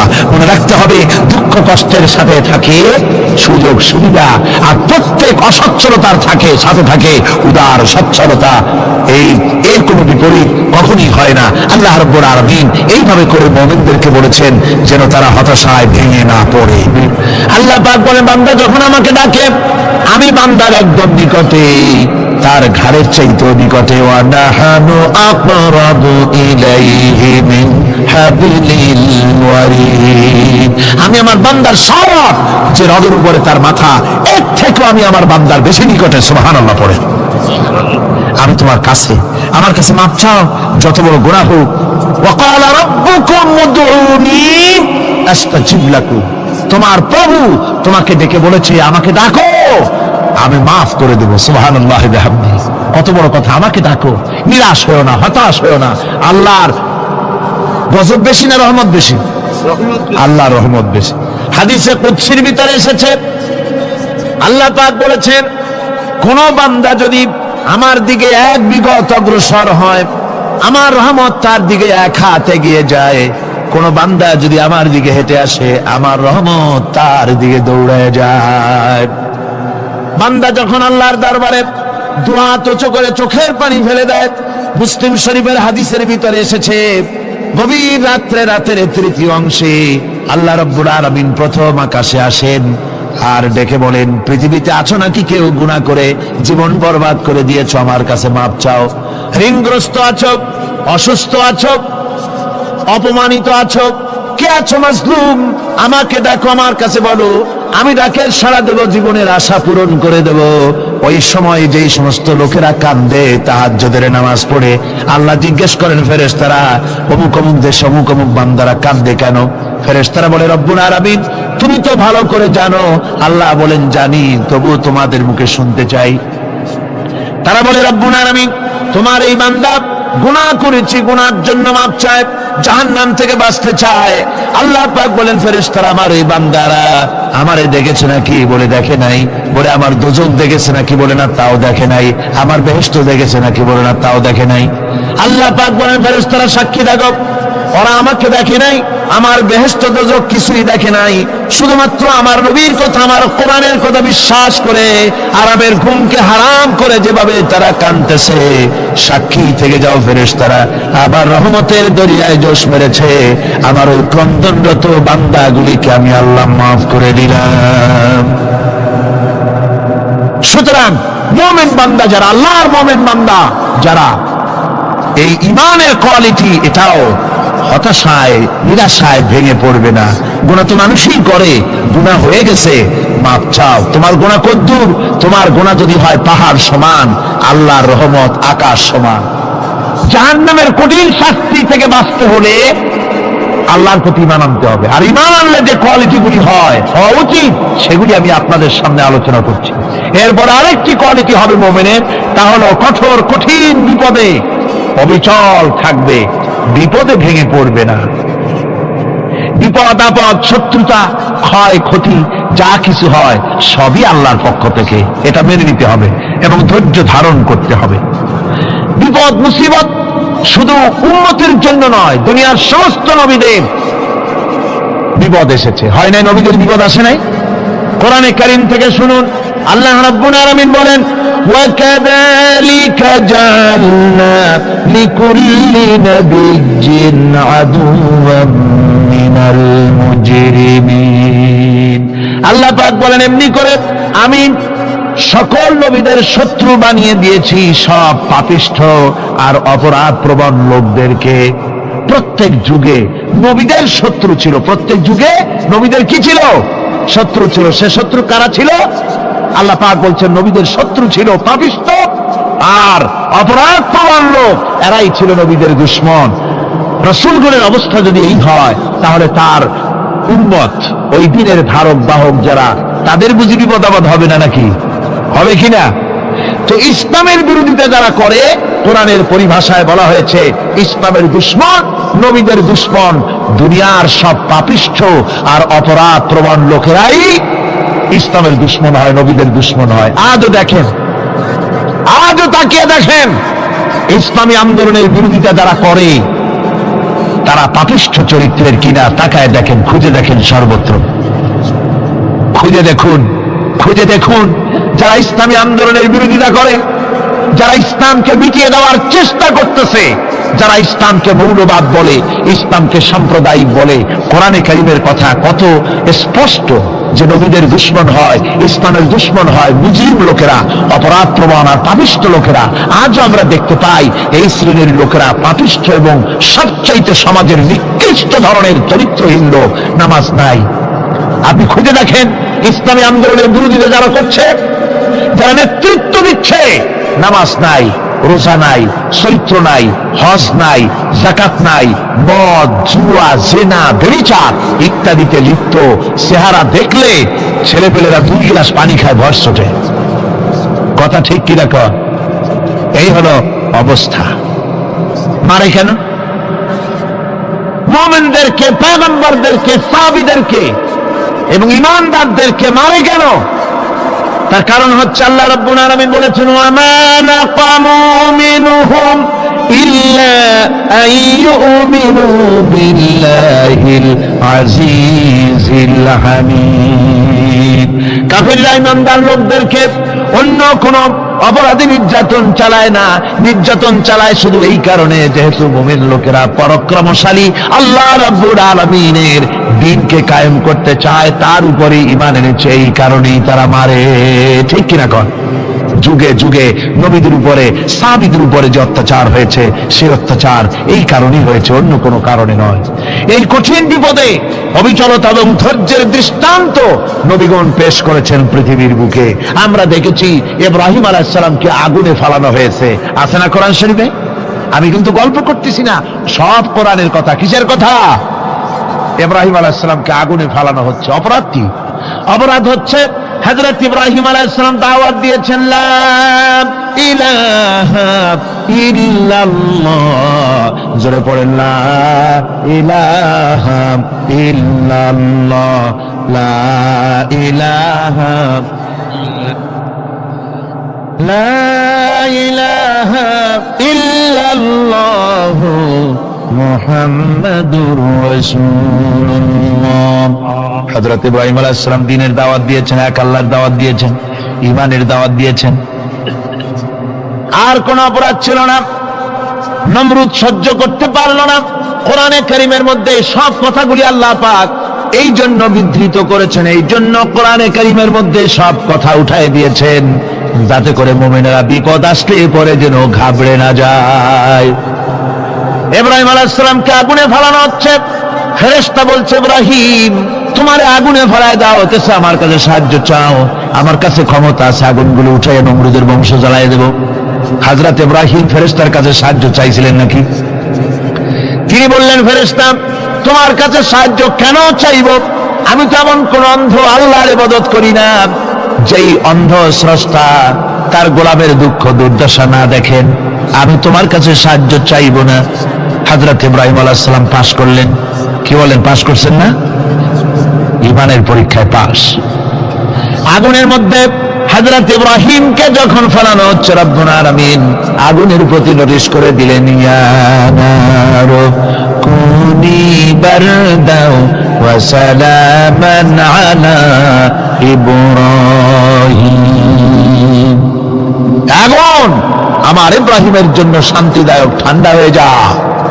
এখন কি আর আগুনের বাপের ক্ষমতা আছে ইব্রাহিমের পোড়ানো? আর ক্ষমতা নাই।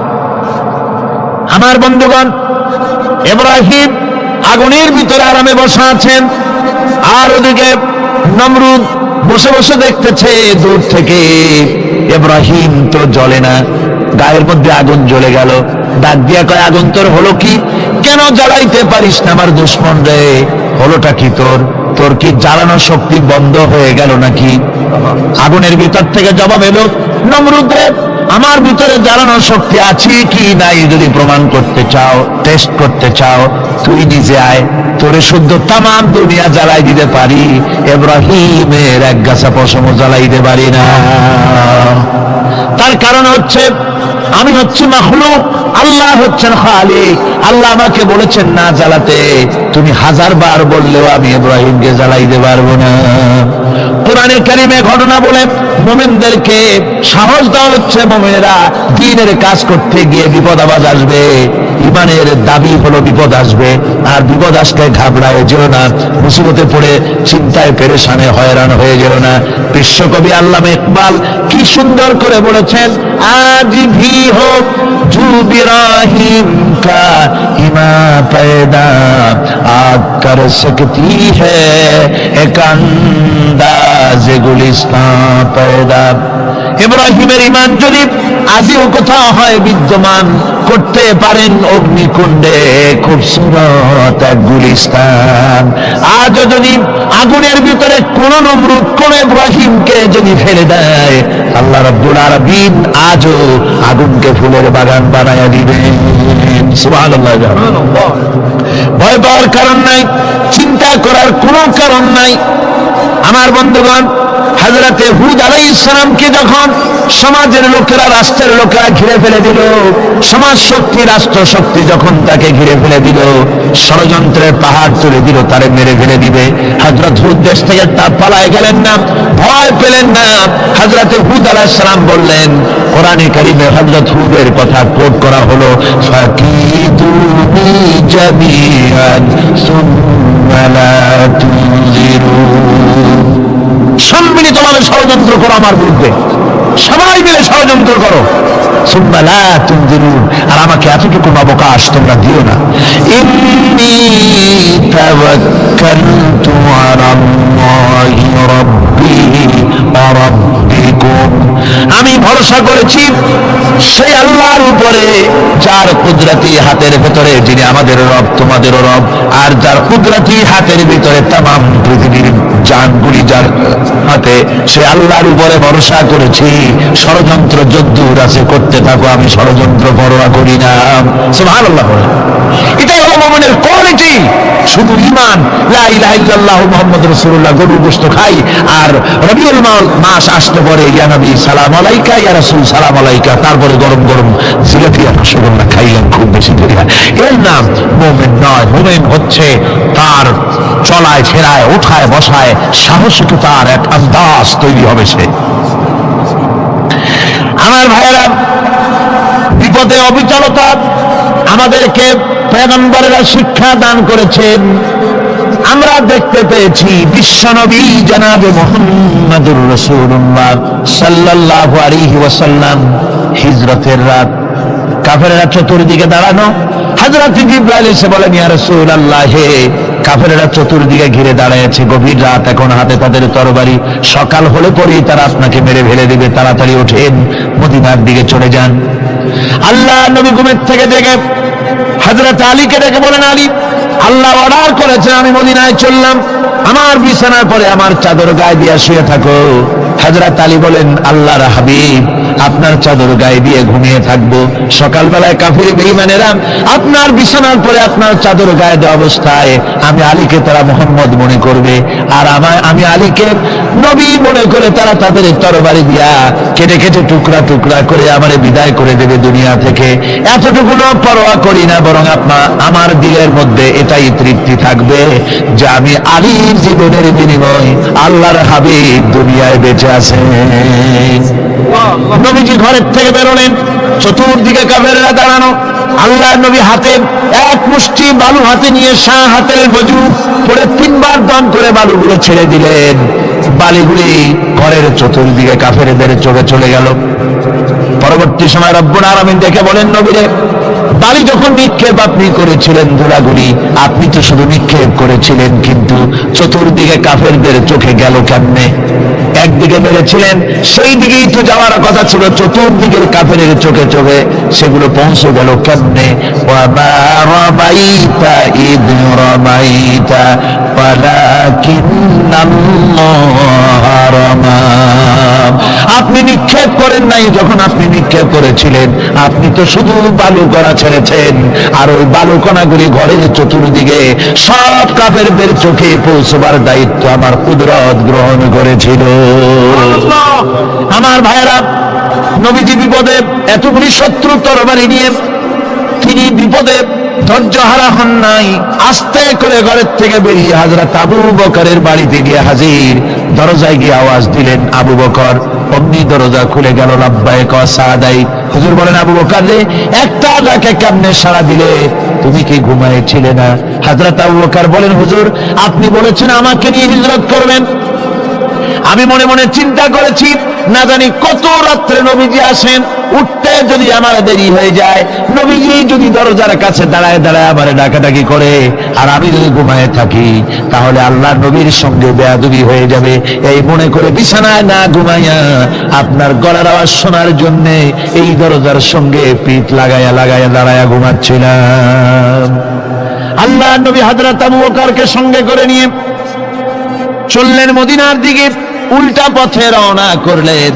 বারবার কাবা শরীফের দিকে তাকাতে লাগলেন। বুখারী শরীফে এসেছে, নবীজি বারবার কাবার দিকে তাকিয়ে বলতেছেন, রে কাবা, বড় আশা ছিল তোর কাছে থাকবো, তোর খেদমত করব, কিন্তু তোর নিষ্ঠুর সন্তানেরা তোর কাছে আমারে থাকতে দিল না রে।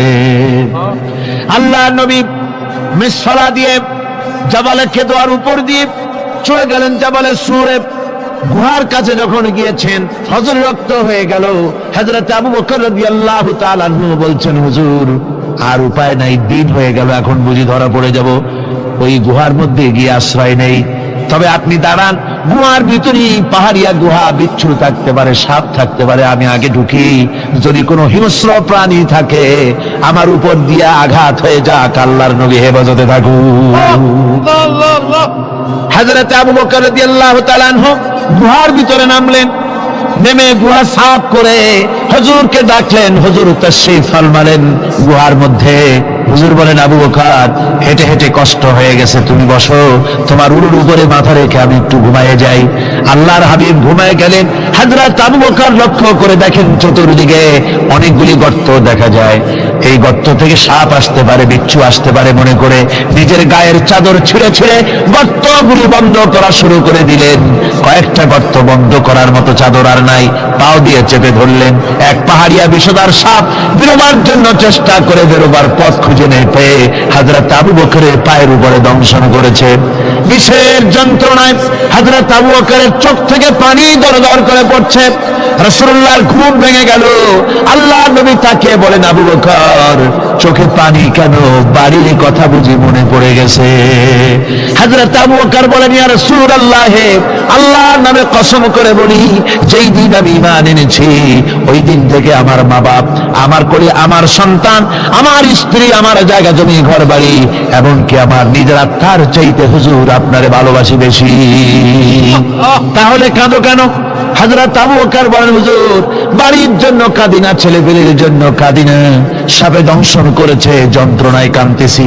আল্লাহ নবী সঙ্গে সঙ্গে মুখ থেকে থুতু বার করে যন্ত্রণার জায়গায় লাগাই দিলেন। সঙ্গে সঙ্গে যন্ত্রণা বন্ধ হয়ে গেল। হুজুর বললেন, আবু বকর প্রথম যখন তোমার এই আঘাত করেছিল সাপে, আমাকে কেন তাড়াতাড়ি বলো নাই? এতক্ষণ তো তোমার কষ্ট হতো না। হযরত আবু বকর বলেন, ইয়া রাসূলুল্লাহ, ওটা তো সাপের কাটার যন্ত্রণা, ওই যন্ত্রণায় আমার রক্ত জ্বলতেছে, যন্ত্রণায় যন্ত্রণায় আমার কলেজাটা যদি ফেটেও যেত। আল্লাহর হাবিব আরাম ফরমাচ্ছিলেন, আমি তাকে আরামে বিঘ্ন ঘটাতে পারতাম না।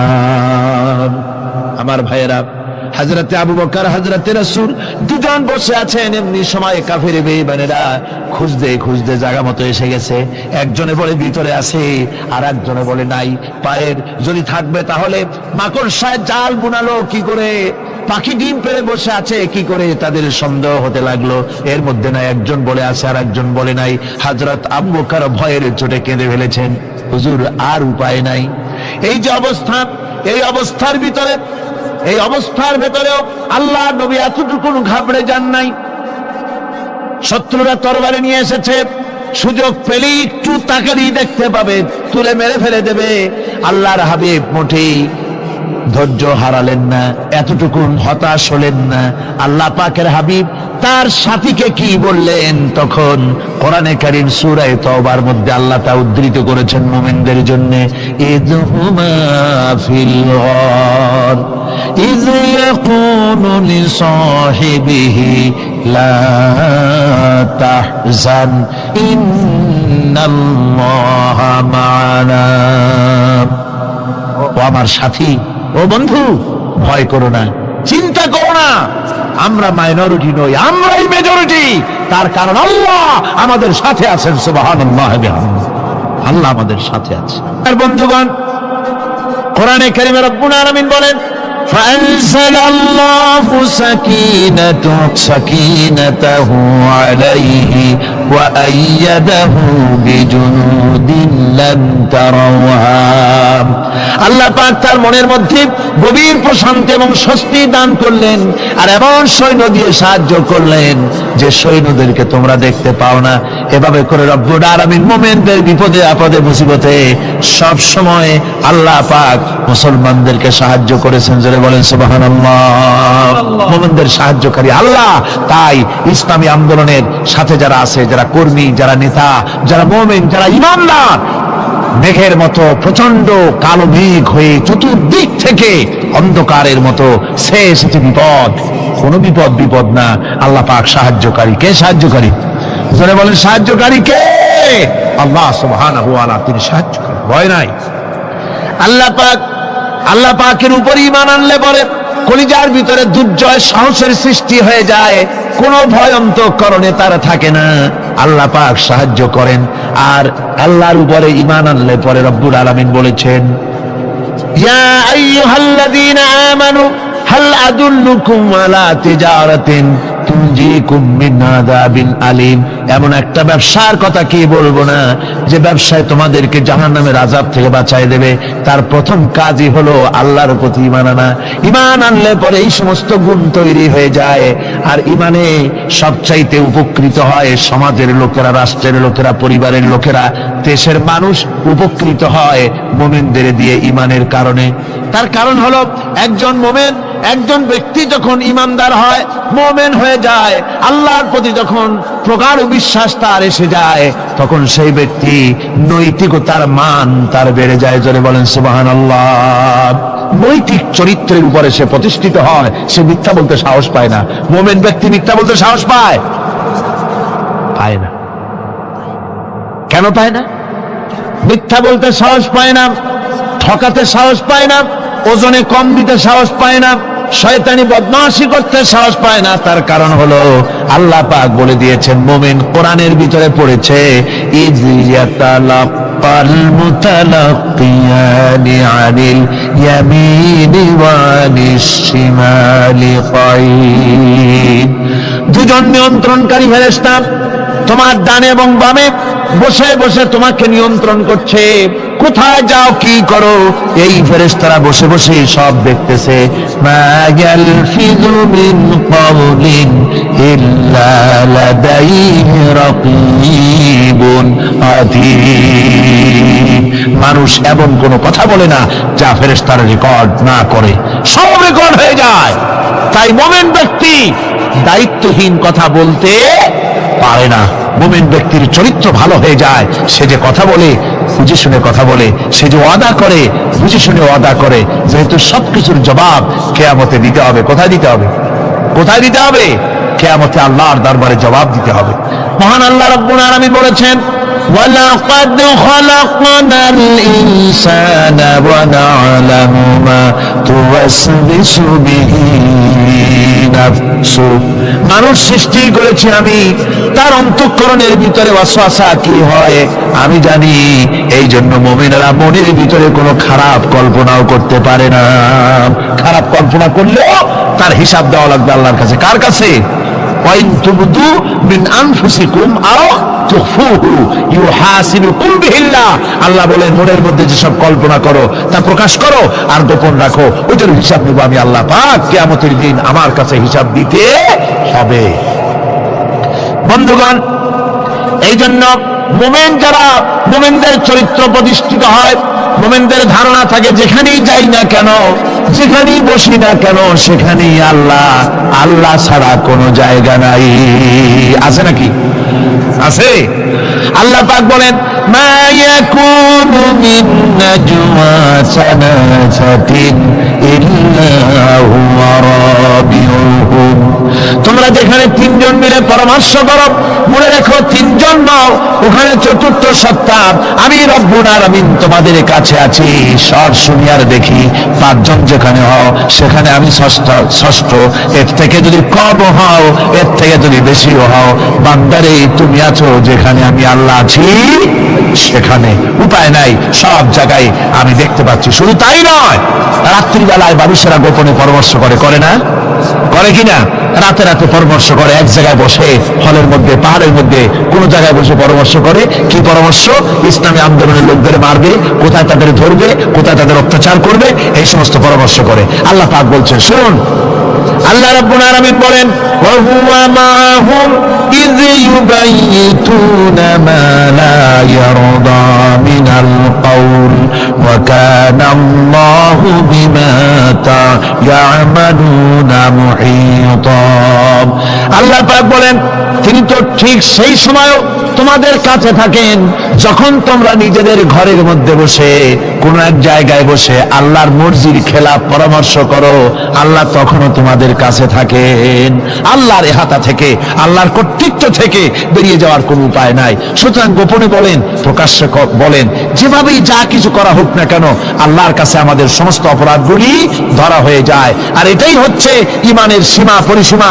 তিলকা হুদুদাল্লাহি ফালা তা'তাদুহা। তিলকা হুদুদুল্লাহ, এটাই হচ্ছে আল্লাহর সীমানা। ইমানের এই সীমারেখা বজায় রেখে ইমানের উপরে মজবুত করে কোনো ব্যক্তি, পরিবার, সমাজ, রাষ্ট্র যদি তৈরি হয়, তাহলে সেই সমাজেই শান্তি আসে, সেই সমাজেই আরাম আসে, সেই রাষ্ট্র শান্তিপূর্ণ হয়, সেখানে দিন কায়েম হয়, মানুষ সুখ সমৃদ্ধি খুঁজে পায়। সুতরাং আমরা আজকে আলোচনা করলাম ইমানের কোয়ালিটি। কি আলোচনা করলাম? ইমানের কোয়ালিটি। এই কোয়ালিটি দিয়ে যেন আল্লাহ আমাদেরকে ভরপুর করে দেন। জোরে বলেন আমিন। আরো জোরে বলেন আমিন।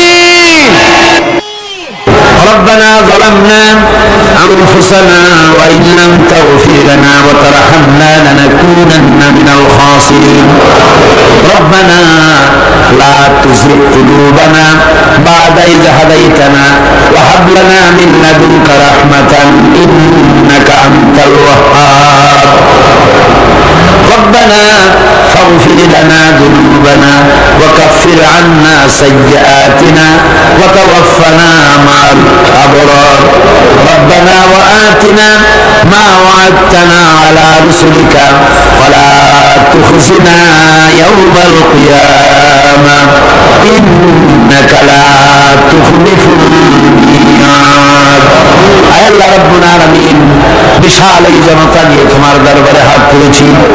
রব্বুল আলামিন, কোরআনে কারীমের মাহফিল বড় আশা করে হাত তুলেছি। মেহেরবানি করে আলোচনার সওয়াব রাসূল করিম সাল্লাল্লাহু আলাইহি ওয়াসাল্লামের রূহ মুবারকে পৌঁছায় দাও। तमाम পৃথিবীর মাটির নিচে মুমিন মুমিনাত যারা শুয়ে আছে তাদের রূহের উপরে সওয়াব পৌঁছায় দাও। রব্বুল আলামিন, আমাদের মা বাপ যাদের দুনিয়া থেকে বিদায় হয়ে গেছে, কবরগুলিকে জান্নাতের টুকরা বানায়া দাও। রব্বি হামহুমা কামা রাব্বায়ানি সাগীরা। সবাই পড়েন রব্বি হামহুমা কামা রাব্বায়ানি সাগীরা। আল্লাহ, আমাদের মা বাপ যাদের বেঁচে আছে স্বাস্থ্য ভালো রাখো।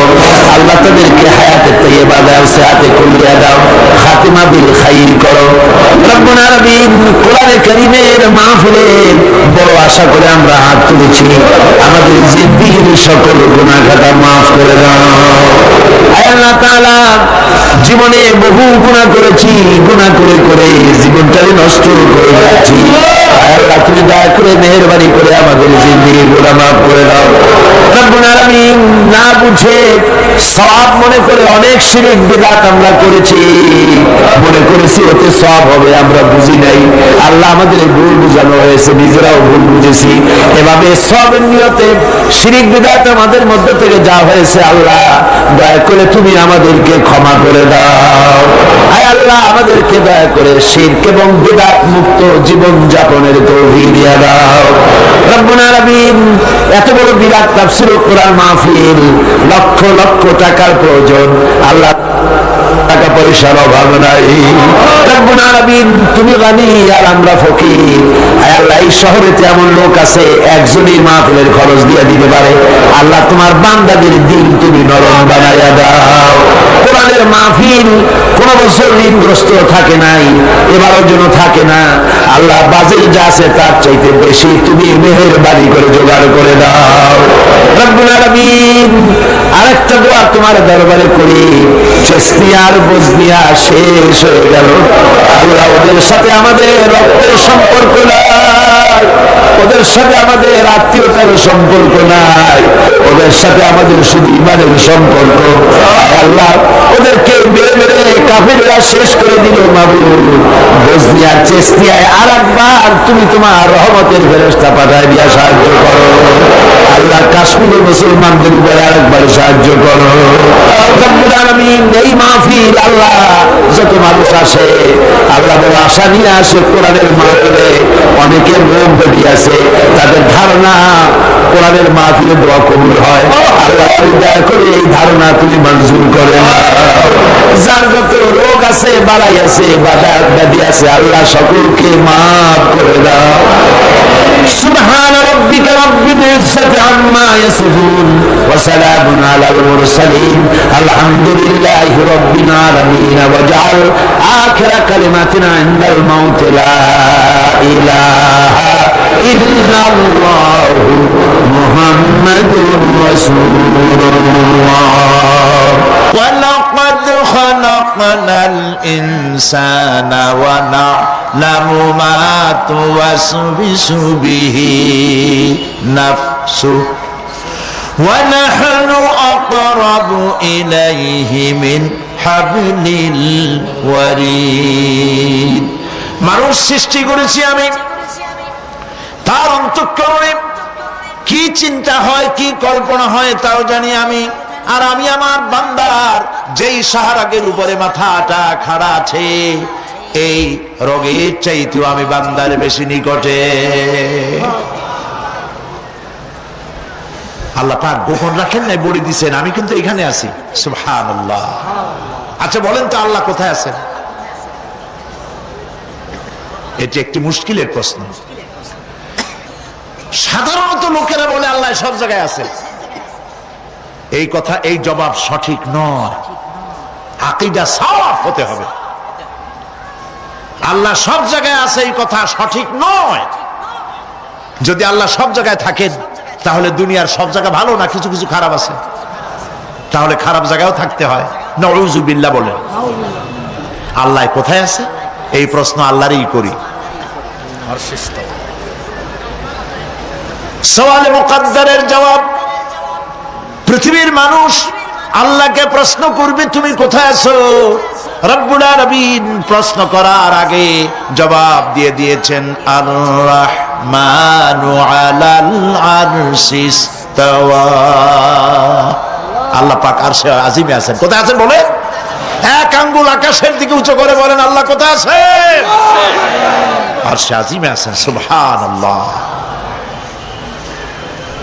তবে আরশে আজিমে আছেন যে অবস্থা এমন নয় যে তিনি সাংঘাতিক রকমের কুয়াশার কারণে বাংলাদেশে কি হইতেছে তা দেখতে পান না। সে আল্লাহ রাব্বুল আলামিন সব কথা পরিষ্কার করে বলেছেন আমি তোমার ঘাড়ের কাছে। তার মানে আল্লাহর ইলম, তার নজর, তার সমা এবং তার বসর, তার দেখা, তার শোনা, তার ইলম সবটা আমাকে ঘিরে আছে, আমি তার বাইরে নাই। আল্লাহ মানুষকে সতর্ক করতেছেন মা ইয়ালফিযু মিন কাওলিন ইল্লা লাদাইহি রাকীবুন আতীদ। মানুষ এমন কোন কথা বলে না যা আমার ফেরেশতারা রেকর্ড করে না রাখে। যা করো তাও লেখা হয়, যা বলো তাও লেখা হয়ে যায়। আল্লাহ রাব্বুল আলামিন কোরআনে কারীমের মধ্যে বলেছেন আল্লাযী খালাকাল মাউতা ওয়াল হায়াতা লিয়াবলুয়াকুম আইয়ুকুম আহসানু আমালা। আমি পরীক্ষার জন্য এই জীবন দিয়েছি, তোমাদেরকে পরীক্ষা হবে। এই পরীক্ষা জীবন আর মৃত্যু দুটি জিনিস দিয়েছি পরীক্ষা করার জন্য। এই পরীক্ষার জন্য তোমরা পাস করতে পারো। পরীক্ষা আসছে, এখন প্রশ্নপত্র সব পাস করে দেওয়া হয়েছে। প্রশ্নগুলি সঠিকভাবে আদায় করুন, প্রশ্নগুলি পড়ুন এবং জীবনটাকে সেইভাবে গড়ুন। নামাজটা সহি করে আদায় করুন। বহু মুসলমান আছে নামাজই পড়ে না, নামাজ পড়তে জানেও না। নবী করিম সাল্লাল্লাহু আলাইহি ওয়াসাল্লাম বলেছেন সাল্লু কামা রাআইতুমুনি উসাল্লি। নামাজ পড়ো সেইভাবে যেভাবে আমাকে তোমরা পড়তে দেখো। সুবহানাল্লাহ। আর রাসূলুল্লাহ কেমনে নামাজ পড়তেন এইটা বর্তমান বিশ্বের শ্রেষ্ঠ হাদিস বিশারদ আল্লামা নাসিরউদ্দিন আলবানী তিনি ইন্তেকাল করেছেন। আল্লাহ পাক তাকে জান্নাতুল ফেরদাউসের মেহমান বানায় নিক, বলেন আমিন। তার লেখা বই আছে রাসূলুল্লাহ সাল্লাল্লাহু আলাইহি ওয়াসাল্লামের নামাজ, বইয়ের নাম রাসূলুল্লাহ সাল্লাল্লাহু আলাইহি ওয়াসাল্লামের নামাজ। ছোট্ট একটা বই। এই বইটা আপনারা কিনবেন। এই বইটা যেভাবে লেখা আছে নামাজ সেইভাবে পড়বেন। নামাজ রাসূল করিম ঠিক যেভাবে পড়েছেন ওইভাবেই লেখা আছে। আপনি আন্দাজে পড়লে হবে না, টুকটুক টাকুর করে কয়েকটা সেজদা দিলেই হবে না। তা দিলে আর কান একটা সেজদা থেকে আরেকটা সেজদার মাঝখানে সময় দিতে হবে, রুকু থেকে দাঁড়ায় সময় দিতে হবে, ধীরে ধীরে নামাজ পড়তে হবে। অথচ আমরা নামাজ পড়ি সব থেকে ব্যস্ততার সাথে, দ্রুত, রকেট সার্ভিস। কোরআন শরীফের ভিতরে নামাজের গুরুত্ব সর্বাধিক দেওয়া হয়েছে। নামাজের কথা কয়বার বলা হয়েছে? 82 বার। 82 বার আল্লাহ পাক বলেছেন নামাজ আদায় করো। 82 বার বলেছেন। আর নবীজি বলেছেন লা দীনা লিমান লা সালাতা লাহু। যার কাছে নামাজ নাই তার কাছে দিন বলে কোনো জিনিস নাই। মান তারাকা সালাতান মুতাআম্মিদান ফাকাদ কাফারা, ইচ্ছে করে যে ব্যক্তি নামাজ ছেড়ে দিল কাফের হয়ে গেল, বলেন নাউজুবিল্লাহ।